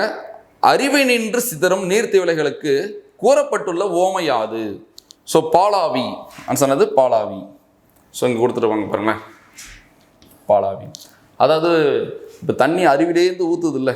ஸோ அப்போ அந்த ஒயிட் கலர் பால் போல தான் இருக்கும், அது தெரிக்கும் போது அது போல தான் இருக்கும், அதான் பாலாவி. சரியா? அடுத்த கொஸ்டின். தவறான பிரித்தெறிதலை தேர்க. வெவ்விரும்பாணி வெம்மை பிளஸ் இரும்பு பிளஸ் ஆணி. வெவ்விரும்பாணின்னா வரும்? வெம்மை பிளஸ் இரும்பு பிளஸ் ஆணி. ஈறு போதில் மை போயிடும். சரியா? ஸோ அடுத்தது பார்த்தீங்கன்னா மகர ஈற்றில் இம்மு நீங்கிடும். அடுத்து வே பிளஸ் இரும்பு. வே இவ்வு கூட்டல் ஏ. ஏ இருந்தால் இவ்வு வருமா? வே இவ் இரும்பு. தனி கூறிலும் ஒற்று உயிர் வரின் இரட்டும் ஒரு விதி கேள்விப்பட்டிருப்பீங்க. நிலைமொழி 2 எழுத்தா இருந்து ஒரு தனி கூறில் ஒரு ஒற்று இருந்தால் இன்னொரு ஒற்று போட்டுக்கலாமா? ஸோ இப்போ இன்னொரு ஒற்று வந்து வி கூட சேர்ந்து வெவ்விரும்புன்னு வந்துடும். வெவ்விரும்பு. புரியுதா? இப்போ வெம்மை பிளஸ் இரும்பு. வெவ்விரும்பு எப்படி வருது பாருங்க. வெம்மையில இருந்த மை போயிட்டு மகரீற்று புணர்ச்சிப்படி இம்மு நீங்கிட்டு வே பிளஸ் இரும்புன்னு வந்துடும். ஸோ வேவு பிரிச்சா இவ்வு கூட்டலையே. நம்ம எப்பயுமே இவ்வு கூட்டல் ஈ கூட சேர்த்து மாத்திருவோம். பட் இங்கே ஒரே ஒரு தனி குறில் இருக்கிறதுனால நான் இங்கே வச்சுக்கிறேன். அப்போ ஒரு தனி குறில் ஒரு ஒற்று வருதா? அப்போ நிலைமொழி தனி குறில் ஒற்று உயிர் வரும் இரட்டும் ஒரு புணர்ச்சி விதி இருக்குல்ல? ஸோ அப்போ நிலைமொழி 2 எழுத்தா இருந்து ஒரு தனி குறில் ஒற்று இருந்து இங்கே உயிர் எழுத்து இருந்தால் இந்த இவ்வு இறைச்சி வீண் வரும். சரியா? ஸோ வெவ்விரும்பு. வெவ்விரும்பு பிளஸ் ஆணி வெவ்விரும்பாணி. இந்த பூக்குள்ள இருக்கிற ஊ போயிட்டு இப்பு கூட்டலாம் பா. வெவ்விரும்பாணின்னு வந்துடும். சரியா? புத்துயிரூட்டி. புதுமை பிளஸ் உயிர் பிளஸ் ஊட்டி. ஸோ அப்போ அதுவும் கரெக்டு தான். தவறான பிரித்ததுன்னு கேட்டிருக்காங்க. கண்ட போதெல்லாம் பாருங்க. கண்ட என்னது? அப்போ ஒரு சொல்ல பிரித்து அது பொருள் தரணும். அப்போ இது எப்படி வந்துருக்கணும்? கண்ட போதும் சேர்ந்து வந்திருக்கணும். கண்டபோது. கண்டபோது பிளஸ் எல்லாம் வந்திருக்கணும். ஸோ அப்போ தப்பானது எது? சி தான். அன்பகத்து இல்லா அன்பு பிளஸ் அகத்து பிளஸ் இல்லா. அது கரெக்ட். ஓகேவா? புதுமை பாருங்க. மை போயிடுச்சா? நான் சொன்னேன்ல, டூ ரூ இருந்தால் ஒற்று இரட்டிக்கும். சில நேரம் தூ இருந்தாலும் இரட்டிக்குன்னு சொன்னேன்ல. ஸோ புது வந்து புத்துன்னு மாறும். தூக்குள்ள இருக்கிற ஊ போயிட்டு இத்து கூட்டலும் புத்துயிர்னு மாறும். புரியுதா? புத்துயிர். புத்துயிர் பிளஸ் ஊட்டி புத்துயிர் ஊட்டி. இரு கூட்டலும் ரூ. புத்துயிர் ஊட்டி. அன்பு பிளஸ் ரொம்ப ஈஸி. பூக்குள்ள இருக்கிற ஊ போயிட்டு இப்பு கூட்டலாம் பா. தூக்குள்ள இருக்கிற ஊ போயிட்டு இத்து கூட்டலி தீ. ஸோ இப்போ எல்லா விதியும் நம்ம ஈஸியாக பார்த்துக்கலாம். சரியா? தவறான இணையை தேர்க. நாட்டுப்பட்டு பேட்ரியோட்டிசம். இலக்கியம் லிட்ரேச்சர். கலைக்கூடம் ஆர்ட் கேலரி. மெய்யுணர்னது நாலேஜ் ஆஃப் ரியாலிட்டின்னு வரணும். ஸோ அப்போ இதுதான் டி தப்பு. லகர வேறுபாடு அறிந்து சரியான பொருளை தேர்க. அழகம் திப்பிலி. அழகம்னா வெள்ளப்பெருக்கு. அடுத்து பாருங்க. பொறுத்துக. பூனா கூர்மைன்னு அர்த்தம். நைனா வருந்துன்னு அர்த்தம், கைனா வரிசைன்னு அர்த்தம், தூணா இறைச்சின்னு அர்த்தம். சரியா? ஆன்சர் 4, 3, 2, 1. ஸோ இதை நீங்கள் கற்றுக்குங்க. ஒரு எழுத்து ஒரு மொழி மெயின்ஸில் கஷ்டமாக கேட்டோம்னா ஸோ ஸ்கூல் புக்கில் இருக்கிற தாண்டி நம்ம படித்து தான் ஆகணும். சரியா?